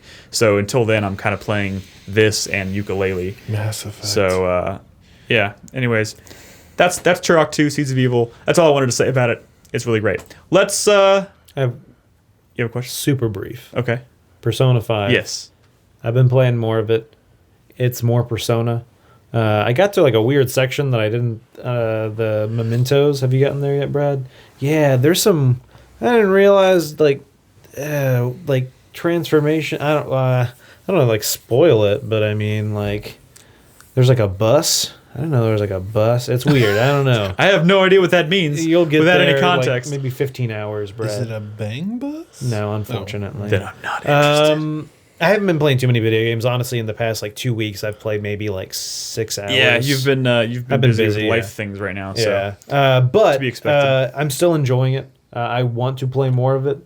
But yeah, Do you have characters you like? I definitely have characters I like. Yes, I definitely like the confidant system, not social link, whatever. I like that the abilities you get from raising those social links actually have a much bigger impact now. Like have you? Yeah, I heard about that. I heard that. Have you gotten like Baton Pass? Have you gotten there? Yeah, yet? I got that. Like, oh my god, that's so OP. And you get other stuff that like, oh, if you mess up a negotiation, you'll get a second chance and stuff. So they're actually really useful, like social, like. And so I'm like, oh god, I really want to do these social links now. Like they're like, a real incentive. Cool. But yeah, definitely, I'm I don't know, like close to 20 hours in, so maybe I'm like 100th of the way through Can the I game. say this real quick? I wish there was more voice acting. I know what you're saying. This is like a It premiere. drops off after. This is a premiere like JRPG. This thing probably has thrice the budget of Tales of Berseria, but Tales of Berseria is like a very long game as well, and it's like everything is voiced. yeah. This has main story sequences where you're reading text. Man, like I feel like that undercuts just the crazy presentation of this game just a little bit. So I will agree to an extent that yeah, there's less voice acting than I thought there was going to be. Yes, Yeah. I agree. Hey guys, I have a question for you. Yeah. What up? After I finish Prey, Mm-hmm. how the fuck do I pick? I haven't started Nier, Persona, or Mass Effect. Or Yakuza. Shut up, Nolan. How do you pick? How do fuck? Play Nier. It'll be shorter. Done. You can finish that game in like 6 hours or something. Shut up, Nolan. All right, we need to move on. Yeah, we do. We've talked a lot about impressions and Yeah. whatnot, but we have some news. I'm just going to tell Chris Davis to go ahead and kind of rapid fire, just hit us with these news topics, and we'll talk about them a little bit, and then we'll move on to community because we did spend a hell of a long time in impressions. So why don't you hit us with that first news topic there, Chris Davis? Oh shit, this might be Brad's cup of tea. Marvel vs. Capcom Infinite footage released. Well, I gotta respond to these dicks. Okay. Wait, who's dicks? Who's the dick you're responding to? Giant Sparrow. Well, this is kind of interesting. Okay. Tell us why. This is kind of Keep interesting. going, Brad. Keep This is a going. podcast. You have to continue. Well, they finally released some like gameplay footage of like some new characters, but like the list of characters is like super boring. I wish I could have pulled that up ahead of time. I didn't think we were gonna jump into this one like right away, but like it's like Chris Redfield and like Captain America or who damn it. Fuck, why did you jump into this one? I got distracted. I didn't pull up the list. But like Strider's back. You know, they're kind of all returning characters that we've seen There's before. no surprises. There's no surprises. They seem super boring, like Chun-Li. Ultron's in it. Okay, like Ultron, I think maybe was the one new character that they revealed. The bad guy is Sigma meets Ultron. They're like, what do they call it? They like merge together. They're like Ultron Sigma or something. Sigma like Ultron. But Hawkeye Hulk. the response has been very negative from what I've gathered. Like people aren't too fond of the look of it. Probably should have like shown the footage, and I don't know. Grade 5, Chris Redfield. Yeah, which Super bulky Chris Redfield. He was a character already in Marvel 3, so I don't know. There's the list of what they shown: Hulk, Hawkeye, Thor, Morgan. They're all from Marvel 3. I mean, X is just Mega Man, and granted, he wasn't in 3. But Ooh, someone says hopefully Daredevil and Black Panther. That'd be cool. sure. The thing is, you're going to get like kind of the boring, obvious stuff from the Marvel Cinematic Universe, you know, and Rocket Raccoon, who was in Marvel 3. But like when he was announced for Marvel 3, that was awesome because that was before Guardians of the Galaxy came out, and like people didn't know who he was. I feel like that's the exciting part of stuff like Marvelverse, of these crossovers, of like Smash Brothers, are the more obscure characters, but they're going like super obvious with all these characters, especially on the Marvel side. Did I see you on Twitter say something? It'd be cool if they pulled in Regina from Dino Crisis. So that's the thing. There's a chance they might be in there. There's been some What if they some pulled a interviews dinosaur from Dino Crisis? Well, so the way I've always Let me seen stop it you right is you do Marvel vs. Capcom 2 Jill, which summons zombies as her specials. Yeah. You do Regina, have her summon dinosaurs as her specials. Ooh. Which would be cool. Like Jill would summon like a crow to attack. That could just be a pterodactyl, you know? It doesn't make sense, but it did make sense for Jill to be summoning zombies, so whatever the I mean, fuck. it's a fighting game. Like, Yeah, it's I don't think they know most of it what doesn't it's a make fighting sense. game. So there are hints that there was an interview that suggested while certain characters are probably not going to make it in, like I don't think there's going to be any Onimusha characters. That's kind of what that None of the interview Fox was film hinting at. property characters? But Regina seems definite possibility, as does Asura from Asura's Wrath. Ooh, But like, what I want to hear is Gene from God Hand. He's got to be in there. It's so obvious. They've had all Clover representation. You know, they have Amaterasu, they have Beautiful Joe. You know, they have Don. They have 3 characters from Devil May Cry now at this point, or at least they did in Marvel 3. Gene seemed like an obvious omission. You got to put in Gene. how much of the lineup has not been revealed yet? Plenty has not been revealed, honestly. I mean, but everyone they've been showing is like super boring. Maybe they- Also, who well- cares about Ultron? Did they Go ahead. was because there had been talks about maybe Gwenpool replacing Deadpool. Has that been confirmed? No, nothing. wait, nothing wait, about that yet. was that the same No. thing as Squirrel Girl, they suggest Spider-Gwen? I believe is No. hinted at. But it's not. Gwenpool is a character, is a girl from like our world who gets sucked into the Marvel universe and then just starts like doing whatever the fuck she wants. Oh, Yeah, Comics are weird. she's kind of great. Like, So I'd love to see Regina, but they're still. I think they're making a mistake to. when do you think we'll get our next few reveals for the lineup? Maybe E3. I think you got to look at like big fighting game tournaments, stuff like that. That's when they kind of do reveals. This game's coming out in September, isn't it? Or am I thinking of something Yeah. else? I don't know. yeah, they just announced today it's coming out. When is Evo? Oh no, Evo's not for a while. I think that's in the summer. Well, shit, it's already almost like May. Yeah. Dear God, It's gonna Yep. be September 19th. you stop talking about September, please.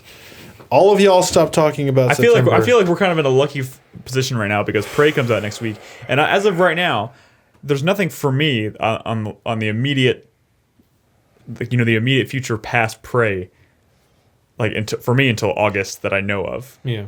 So I'm just crossing my fingers for like a month of downtime, month or 2 of downtime. We'll see, at least till E3 is done.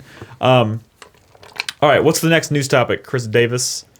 Resident Evil 7 sales figures released. It's more than just that, actually. I mean, Capcom kind of came out and talked about several of their games, kind of all not meeting expectations.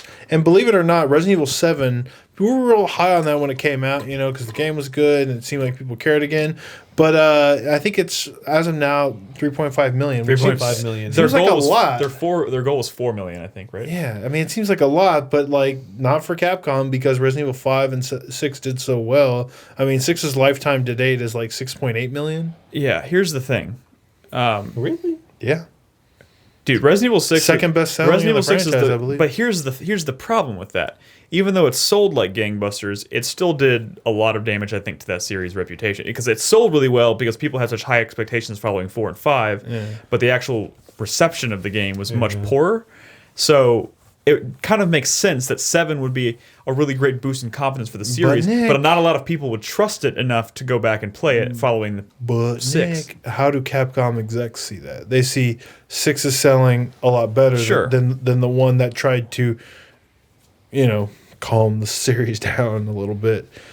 What does that mean for the future of Resident Evil? I think but the critical the actual reception of the game itself, from as a game, was more positive than 6. And I feel like they should. They're probably at least aware of that. I'm hoping that this does not mean that this means they're going to do another pendulum shift all the way back over to fucking Resident Evil 6 style for Resident Evil 8. I don't think that's the answer here. I don't think they think that's the answer here. I don't think they will. I just think it's going to take them maybe a consistent stream of like impressive content for Resident Evil coming out to sway people back, because I think 6 turned a lot of people off to the series. Yeah, also their free DLC got delayed. Oh yeah, the free DLC, I'm Not a Hero. Yep. They did come out and say that they're doing that because they didn't think it was up to their standards of quality. So I don't know. As far as I'm concerned, that's a good thing. I'd rather wait and play that DLC when it's good. If they were getting ready to launch that thing and they didn't think it was good. Guess what I'm still patiently waiting for? South Park and the Fractured Butthole. Fractured Butthole. Yeah. You notice how long that's been delayed? Still waiting on that Fractured Butthole, huh? Yep. I'm okay with it. It's got to be good, right? I mean, they don't have to. It doesn't have to be. I feel like that game makes itself. Yeah. At some point, when you have the jokes, you have the look. You have the system. There's gonna be some Trump jokes in there, right? Maybe. Probably. Maybe that's why it was low hanging fruit, though. What do we got next? What's next? Chris Davis, hit us with the Oh yeah, this is you, Brad. Vanquish is going to be a thing. They updated the Steam version of the game.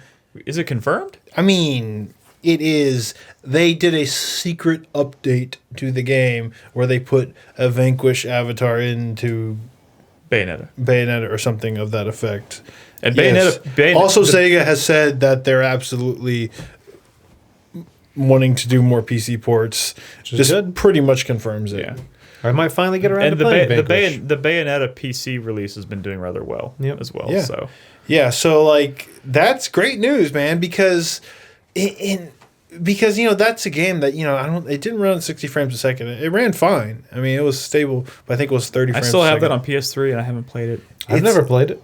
Oh man, I don't want to say I want to play this with mouse and keyboard, but I kind of want to try because it is a shooter. Yeah, it is a shooter. It is a very fast-paced shooter. You could maybe do some amazing shit, but hopefully that really kind of shows people that I know a lot of y'all miss this, but check it out. I feel like maybe Bayonetta has done that a little bit, and I don't know. I could we get a Mad World on PC? That's what I want to hear, because I love that Bayonetta's on PC. I love that Vanquish is on PC. But Mad World was a Wii game, and that was standard def. That it's hard to look at that these days. Even though it had a cool art style, that could really come to life on PC. Yeah, that art style, looking at that art style, that black and white stark contrast art style on standard def can actually hurt your eyes. I think having it in high def would help with that. Would work wonders for it. Yeah. Also, someone in chat mentioned, and I don't think we had this in the docket, but speaking of Platinum, there's another rumor rolling around that because Platinum uploaded a Bayonetta related video to their YouTube, and it was, for whatever reason, it was looping 3 times, and it was doing for no apparent reason. And people are thinking that they're slowly starting to really subtly tease an announcement of Bayonetta 3. Yeah. Which I don't know about that. The thing is, they're who's going to publish it? Fucking will. Nintendo. What if Nintendo wants to No. like the Bayonetta 2 wouldn't even exist without Nintendo. So like they have a new platform out, the Switch. Like who's to say they're not like, hey, put another Bayonetta exclusive Bayonetta game. I'm pretty sure Sega licensed out Bayonetta for Nintendo to publish that game or something. Probably. Or they licensed it out to Platinum. I mean, I'm pretty sure Sega owns Bayonetta. But then what about like the amiibos that they're making? Well, that fall I mean, under? but that's I not feel like Nintendo making that. The point is, amiibo. I feel That's like Platinum is actually, gearing up for something because like the Shovel Knight situation, I believe. Platinum is like cranking out stuff all of a sudden, like left and right. And I feel like PC ports are great, but I don't know if that's like.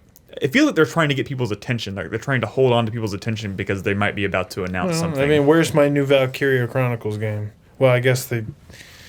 Okay, don't answer that question. yeah, let's not answer that. But I'm question. saying, like, Valkyria Chronicles came out on PC and that was well received. I mean, I want this to be a good sign with Sega and like making new games, and I don't want it to be just Sega trying to make a few extra bucks because people seem to care about this stuff, man. Do something with it. Don't be Konami. Yep. Nobody wants to be Konami. Is there any other news topics, Chris Davis, or is that it? I don't think that. I mean, the okay. only other news topic is We do have one more news the one that topic. came out in the first half sorry. of the show. The breaking news. A new Nintendo handheld was announced. Brad didn't see this one coming. The new 2DS XL. Yeah, has dude, been these are announced. these. I did see Nintendo not committing coming. that's what So this yeah, is. so it is a 2DS that is in the style of a DS. So it actually is a. It's got the clamshell. The yeah. clamshell. But it does not have the 3D functionality. Yeah, I mean, it's a Correct. 3DS without the 3D, Yeah, pretty much. and it's cheaper, but not like 150 so. bucks. That still seems high. Yeah. Like, why is that thing? I mean, you can get Essentially- the 2DS for like, The 2DS was like 130. It's when it half came the out? price of their yeah, full-fledged but console. $99.99 now, Oh really? and on sale all the Well, time. I think it's also the fact that it's not 3-year-old technology that's in a clamshell. It's probably newer technology, so it probably is a better screen. Maybe the battery life might be better. Yeah, and bigger. All I know is you know what happened the other day? Because I was cleaning out a bunch of like my closets and stuff, and I found my DS Lite powered on, fucking like that. Nice. Like Jesus Christ, this thing still has battery. I haven't used this thing in like 4 years. I was thinking about buying a DS Lite used because it has the GBA. It does. Oh, yeah. yeah. player, and I have a DSi. You know what? I've decided I am done buying DSs.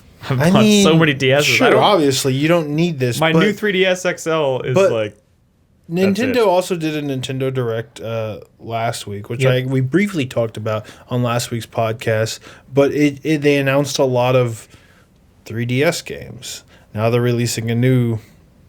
I mean DS. we have Like- talked like- about this like Its signs are still pointing, and I know you're telling me to wait. They're still pointing to Nintendo not being committed as this being the one thing that they I are don't- focused on. I'll with the I'll Switch. continue to reiterate this. I think it's impossible to expect them to fully commit while the user base or the install base of the 3DS or the DS is so large. It's massive. Like to not make games for a platform that has that many units out there in the world It was a little silly. I mean, I don't kind think of ridiculous. software on 3DS was. I mean, I don't know. I mean, Pokemon did well, obviously, but I mean, whatever. I mean, the Wii had more systems than God, but the Switch is already off to. I mean, we'll see. I mean, let's just see where this. Let's shelve the conversation for now and see where the Switch stands at the end of the year. I mean, how committed to the GBA was Nintendo after they announced the DS? I mean, you still had third-party GBA games coming out here and there, but like the GBA sold insane amounts. There was an exec at Nintendo that did come out this past week and say that there is still a lot of stuff for this year on this. Was it the Switch? I think they specifically said Nintendo has a lot of new stuff, unannounced stuff coming for the Switch this year. Of course, yeah. So E3 obviously Makes is where sense, a lot of yeah. that stuff's gonna be revealed. So this whole we might feel a lot better about where the Switch stands. I mean, as long as the Switch is still continuing to get stuff, I don't care if they keep making stuff for the DS as well, because it's going to be a while before that system, I think, is strong enough to completely supplant. You want them to commit, though. You want them to commit. But the install this base is a brand new system. But the install base has to be big enough for them to be willing to Install base, small base. They made a new DS. I'm saying, like, they're not. They don't just care about the existing 3DS install base. They're trying to sell more of them. I know. That's weird. That's crazy. That is weird. Like they should be trying to sell more Switches. Maybe what they should be focused on is a smaller, cheaper Switch. Brad, you do realize that like Nintendo isn't like 30 guys. Oh well, yeah. It's a huge company, and I'm sure the Switch department is completely different from the DS department, and they can't just combine them. I mean, that's not how that works. And so, I mean, who knows? This 2DS thing might have been in development for like a couple of years now. So, I mean, it's kind of like they can't just, they can. Maybe. But I mean, stuff gets, projects. I understand projects get canceled all the time, but I mean. Let's just kind of revisit the touch maybe I after agree. E3 where we know more about where we're going to stand with the Switch at the end of the year. We need to do some community questions and community stuff. That's your department, Nolan, right? It's the community. The community. Oh, man, I missed that. We're gonna talk about you while you listen to us. One new patron this week. Yes. A single patron. Not going to fight you on that. Thank you. Jules. Wait, I did thank her last Yeah, week. we did think of last week. Yeah. One new patron since I've been on the Is it show. her? We didn't know. Thank you, Jules. Thank you, Jules. Jules, this is the first time it's been thanked by me. I think we had a conversation last week about whether we were assuming her gender, whether it was Jules man I or just said Jules. I don't female. know why y'all are assuming anything. I'm just saying that I was our am conversation. That's why I remember, assuming because last week we were like, is man or I bet Jules is a lovely person. I bet you're wrong. It is still April. Supporter of the month, Jackson 18. Chris Davis has been playing some Ace Combat. Which Ace Combat is he playing, by the way?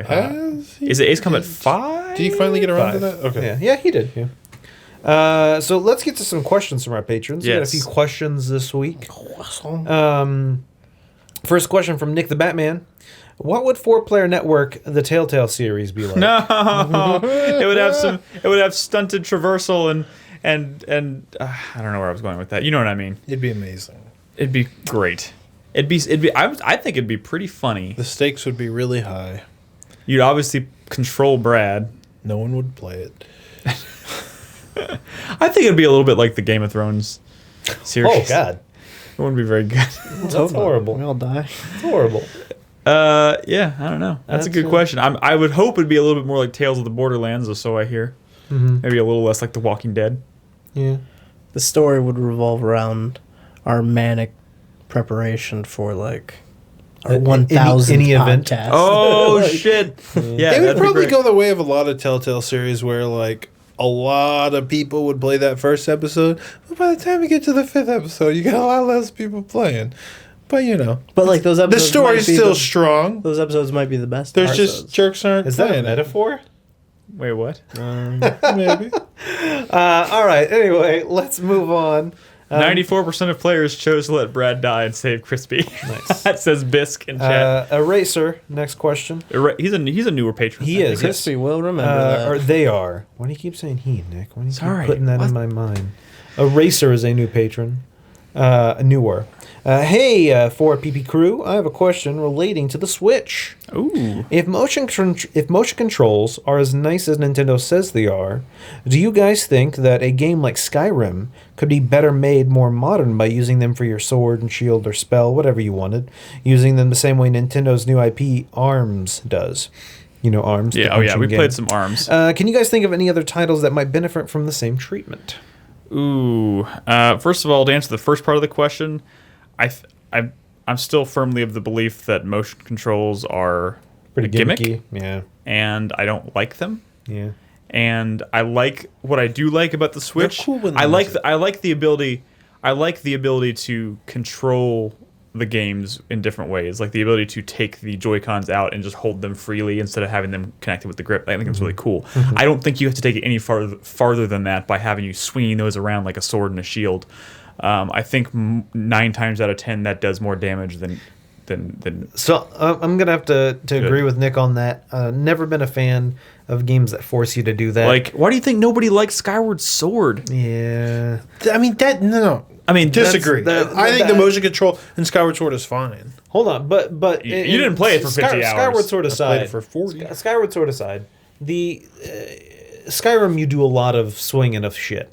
And I don't think that would benefit. I think that would almost, if anything, take away from the game if they had to work that in there. Like I remember playing the combat is bad, GTA 4. I think that was early 6-axis controller stuff, and there were certain things when you were riding the fucking like a motorcycle, and there was like bad. Remember Just crossing the logs in Uncharted? Yeah, anytime a game forces you to do motion controls, You can do it right, limited and right. Like I think like No More Heroes in Mad World was really satisfying, just doing like finishers and stuff like wrestling moves. To an extent, yeah, that was okay. But you know what? The thing with me and motion controls is I feel like whenever I know, like, to me, it just takes the act of playing a video game and makes it seem more daunting. Like when I think to myself, man, I want to go home today and play a video game. But like if I know that game's going to involve swinging a sword and shield, I might be like, it just seems like so so much more than I want to do. In Breath of the Wild, all those shrines that had motion control, like, oh my fucking Well, really, those were so like poorly really implemented. Like, oh god, I hate this. Dude, did you hear about some of the ways people were tricking that?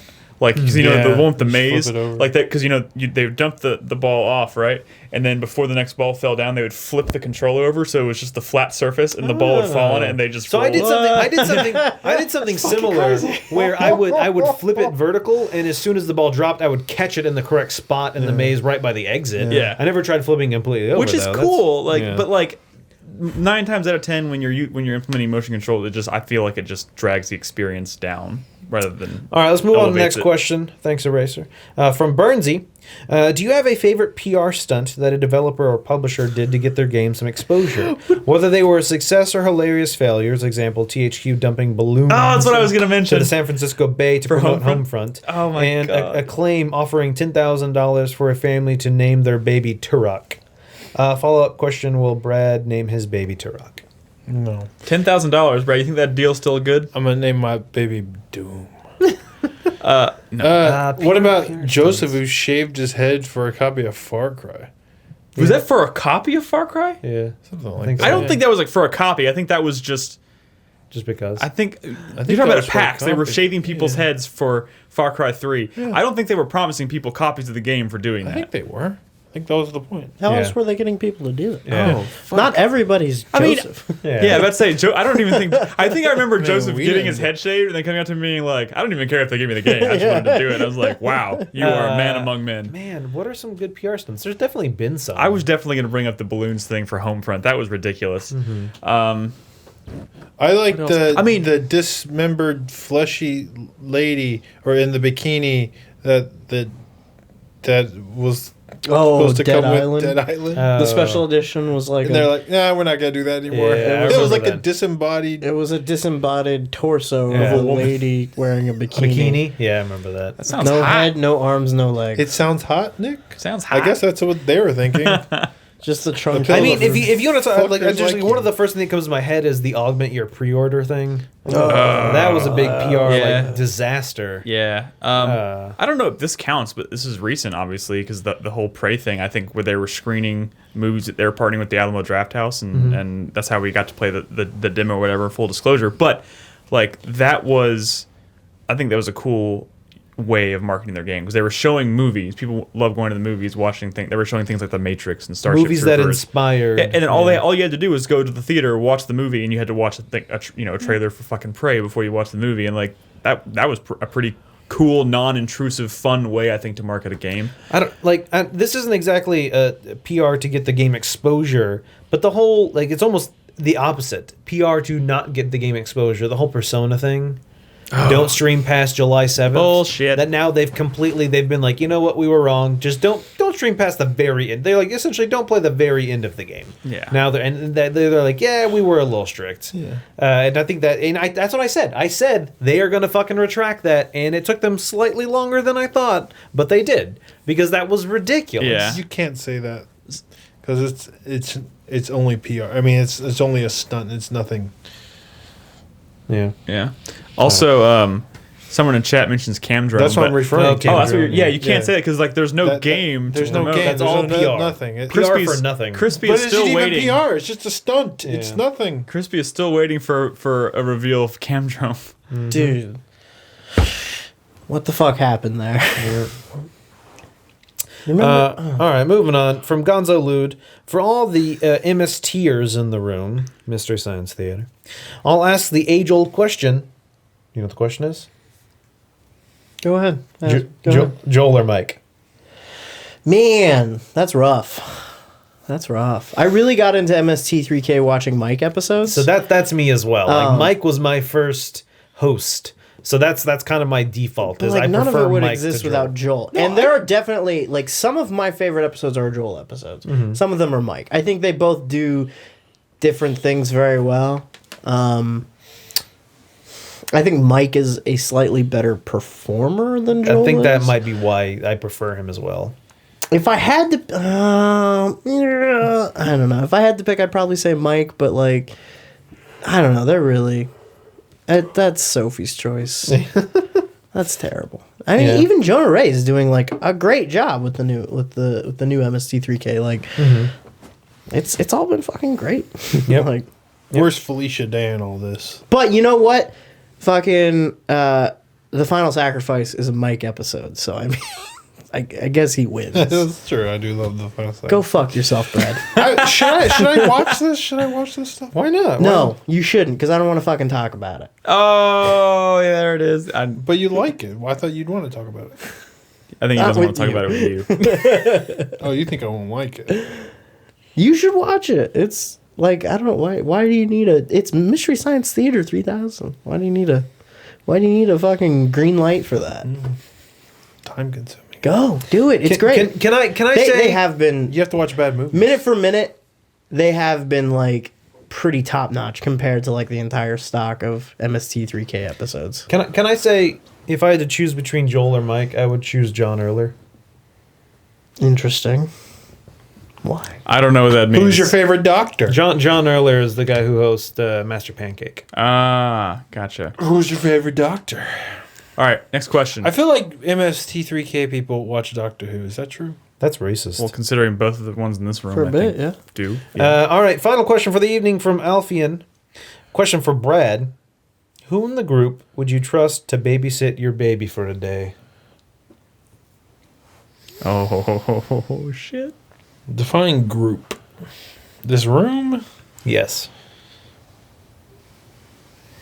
I don't know. You have to ask me once I have a child. He hasn't decided whether or not he cares about it yet.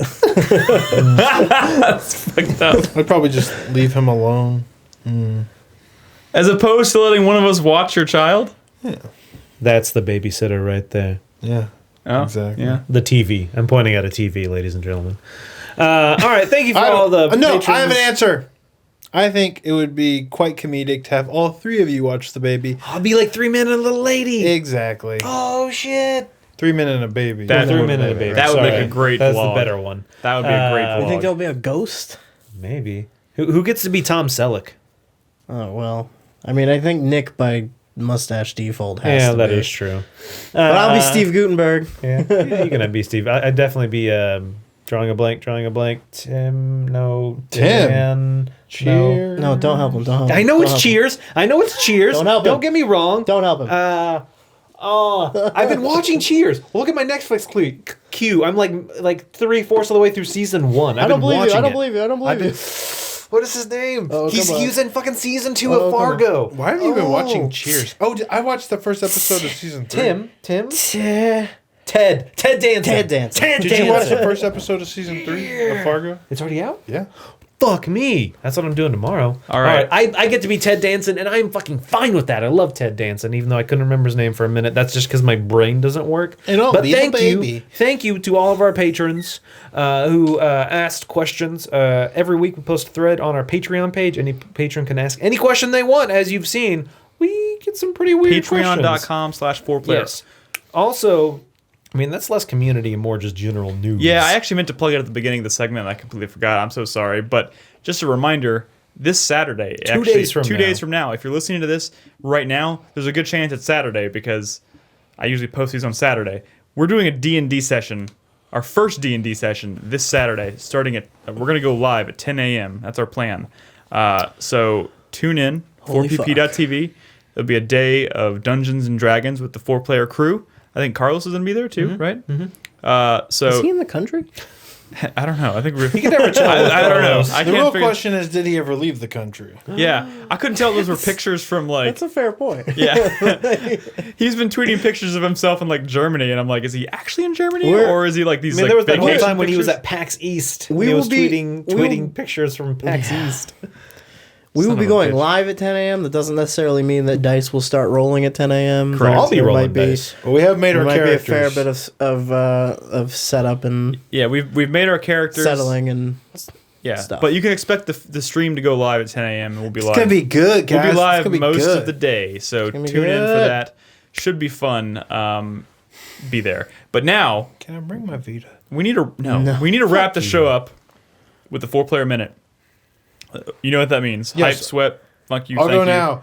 Yes. My hype is for Fire Emblem Echoes or Shadows of Valencia, whatever they're calling it. It's the new Fire Emblem that's coming out for 3DS in May. The reason I'm excited is because it is a remake of an older one, and it doesn't have a lot of the bullshit that I've kind of gotten tired of by the time I got around to playing Fates. No more waifus, there's no marriages, there's no fucking kids, there's no... some of the stuff I got so sick of, like the partner system, got so convoluted by it was okay in Awakening and Fates. It was so I got so sick of it. Just too many ways to like approach a combat situation. It got kind of tedious. But it's kind of like a more traditional Fire Emblem, and I'm kind of excited about that. Yet it still has some kind of cool newer stuff in it too as well. My sweat is for Prey. Not so much about it being good. I think that game's going to be pretty good. My concern is that no one's going to care, that it's going to bomb, and that's going to be bad news for Arcane because they deserve their games deserve to sell more than they probably do. My fuck you goes to overly touchy Persona defenders. Obviously I've had a history of being a little prickly about Persona games. But I was saying some like pretty honest and fair stuff, and they're acting like I'm talking about it all the time. This was the first time I brought it up on the podcast about the lack of voice acting, and they're like, oh, God, fuck you guys. But no, you're all right, I guess. Just don't think because, we've been best buds for so many years that I ain't going to call you out on your bullshit.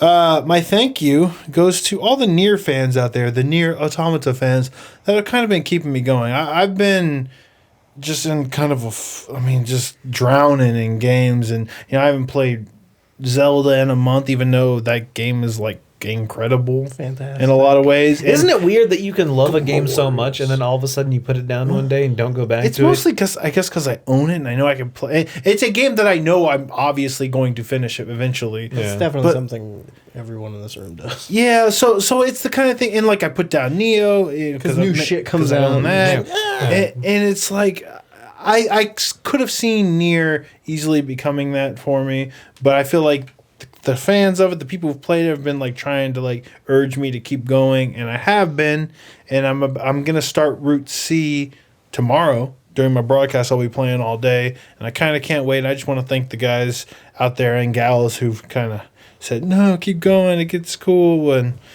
because I might have put this one down too. You're starting Route C tomorrow? Mm-hmm. Nice. You done? Yeah. All right, I got 2 hypes and 2 sweats. First hype is for D&D on Saturday. I'm actually very excited for that. You should be. Yeah, we when we had our mock thing we did a month ago. I really enjoyed it, and I'm ready to sink deep down into it and get some fun times going. Second hype is for Prey. I mean, I did forget it was next week, just because of so much other stuff going on. But after the video, the preview video Nick and Brad did, it got me super hyped for the game. I'm ready for it. The demo just came out yesterday, right? Yeah. Yeah, I haven't Yeah. gotten a chance to play it yet. I am debating if I even want to because I know I'm going to play the game. Yeah. It is the opening hour, and apparently that's pretty special. Yeah, so I might just hold Is off. it the opening hour? Yeah. I don't it's the first want hour. to play the opening hour and then like a few days later play the opening hour again. Yeah, it's weird too because like they let Yeah, that new I'd demo wait. for Dishonored 2, they let you play like first 2 levels something like that, and if you do that, the save data does carry over Oh, to the really? full game. But they're not doing it with Prey, which seems weird. And then I have 2 sweats. My first sweat goes to Flinthook. I didn't get to talk about it on the show last week, but I had played it before it even came out for several hours, and I'm just I was super hyped going into it. Roguelike, that's my kryptonite. But after the time I've spent with it, it's not What if it was on the hooking Switch? me What if it was on the like I thought it was going to. What if it was on the Switch though? Wouldn't help it. So far, I still need to spend more time with it. And my second sweat is going to go to Guardians of the Galaxy. After the first episode, I'm worried. It doesn't mean it's going to be bad. I'm worried where they're going to go with it. I hope it is another Tales of the Borderlands or Walking Dead. I hope it's not a Game of Thrones or Minecraft. Yeah. So yeah. Cool. Crispy? Yeah. My hype is also for 4-player D&D. Oh, guys. you'd be hyped for that. It's Would've gonna guessed. be super. I can't wait. Didn't think you'd be excited you guys, for it. You guys are gonna die. My other hype is for Prey. I thought long and hard Pride? about what Sounded like Pride. Sorry. Pride. Yes, for Prey. Pride for the Prey Parade. I thought really long and hard about bringing my PlayStation over tonight so I could download the demo, and then I decided no, I'm not going to. You won't have to wait I'm long. gonna jump into this game pure and clean, and that'll be the way to do Be the it. first time you've been Yeah. pure and clean for a Pure long and time. clean, unsullied by demos. My fuck you for the week is actually a what the fuck for the week, and that's for the 25th anniversary physical re-release they're doing of Night Trap. Or Night Trap, that's right. That shit looks Weird. I think that was a fucking. Kickstarter. That looks crazy. That is some weird It was shit, a though. failed Kickstarter, and then like from 3 years ago or something. Night Trap sucks, right? Yeah, I don't know. The trailer makes it look really fun. And my thank you for this week is going to go to Bandai Namco. Is it Namco Bandai. Namco Bandai. I never get that right. Bandai Namco. Bandai Namco. Namco Bandai. One of Bandai those Namco. two. Bandai Namco. You get it For right the that- first time. You get it right the first time. For the artist formerly known as Bandai Namco. For finally bringing Gundam Versus to the Oh, West yeah. on PS4. Fuck yeah, because purportedly Gundam Versus is a good Gundam game. That's what I've heard. In a franchise that has a lot of games, and most of them suck. There's balls. a lot. There's like a cult love of that game. Yeah. A lot of people It's imported. probably gonna be vicious, and I don't think my chops in multiplayer will take me very far. But it's still exciting. It still seems like a lot of fun. Looks cool. Coming to PS4, not like some stupid Vita port or something, because that doesn't happen anymore. So yeah, that's fucking great. Thank you for making that happen. Cool. Is it my turn? No. Wonderful. Actually, we ran out of time. Sorry, Nick. My We'll catch you hype. next week. You shut your mouth. My hype is also for Prey, but for the sake of being different, because y'all all said hype for Prey, not all of you, but I'll also see Little Nightmares, which I know Brad's been playing on the feed tomorrow. I'll be playing it tomorrow night, guys. tomorrow night. Oh, yeah. I ordered the Little physical. Nightmares. There's a physical edition that I ordered on Amazon, and that doesn't come out till next Tuesday for whatever reason. So, which is fine. I'm still Well, playing that's because Outlast. physical has to be delivered. Digital is just like boop. Well, I know, but usually that doesn't always. A lot of times, games are released day and date, physical. And You're wrong, Nick. Continue. Anyways, the point is, I'm excited to play it. It's not like I don't have other stuff to play in the meantime, so I don't mind waiting. But the game's getting pretty good reception. People seem to be really into it, and it has a lot of charm, and apparently it's actually pretty tense and creepy. So I'm looking forward to playing that. I'm also excited just because it's a shorter game. I'm liking this, more bites, like playing some more bite-sized games.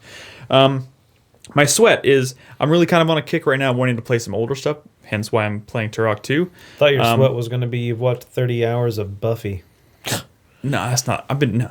That's not. I'm not worried about that at all. Reveling in that. By the way, that show's fucking amazing. I had completely forgotten. Anyways, You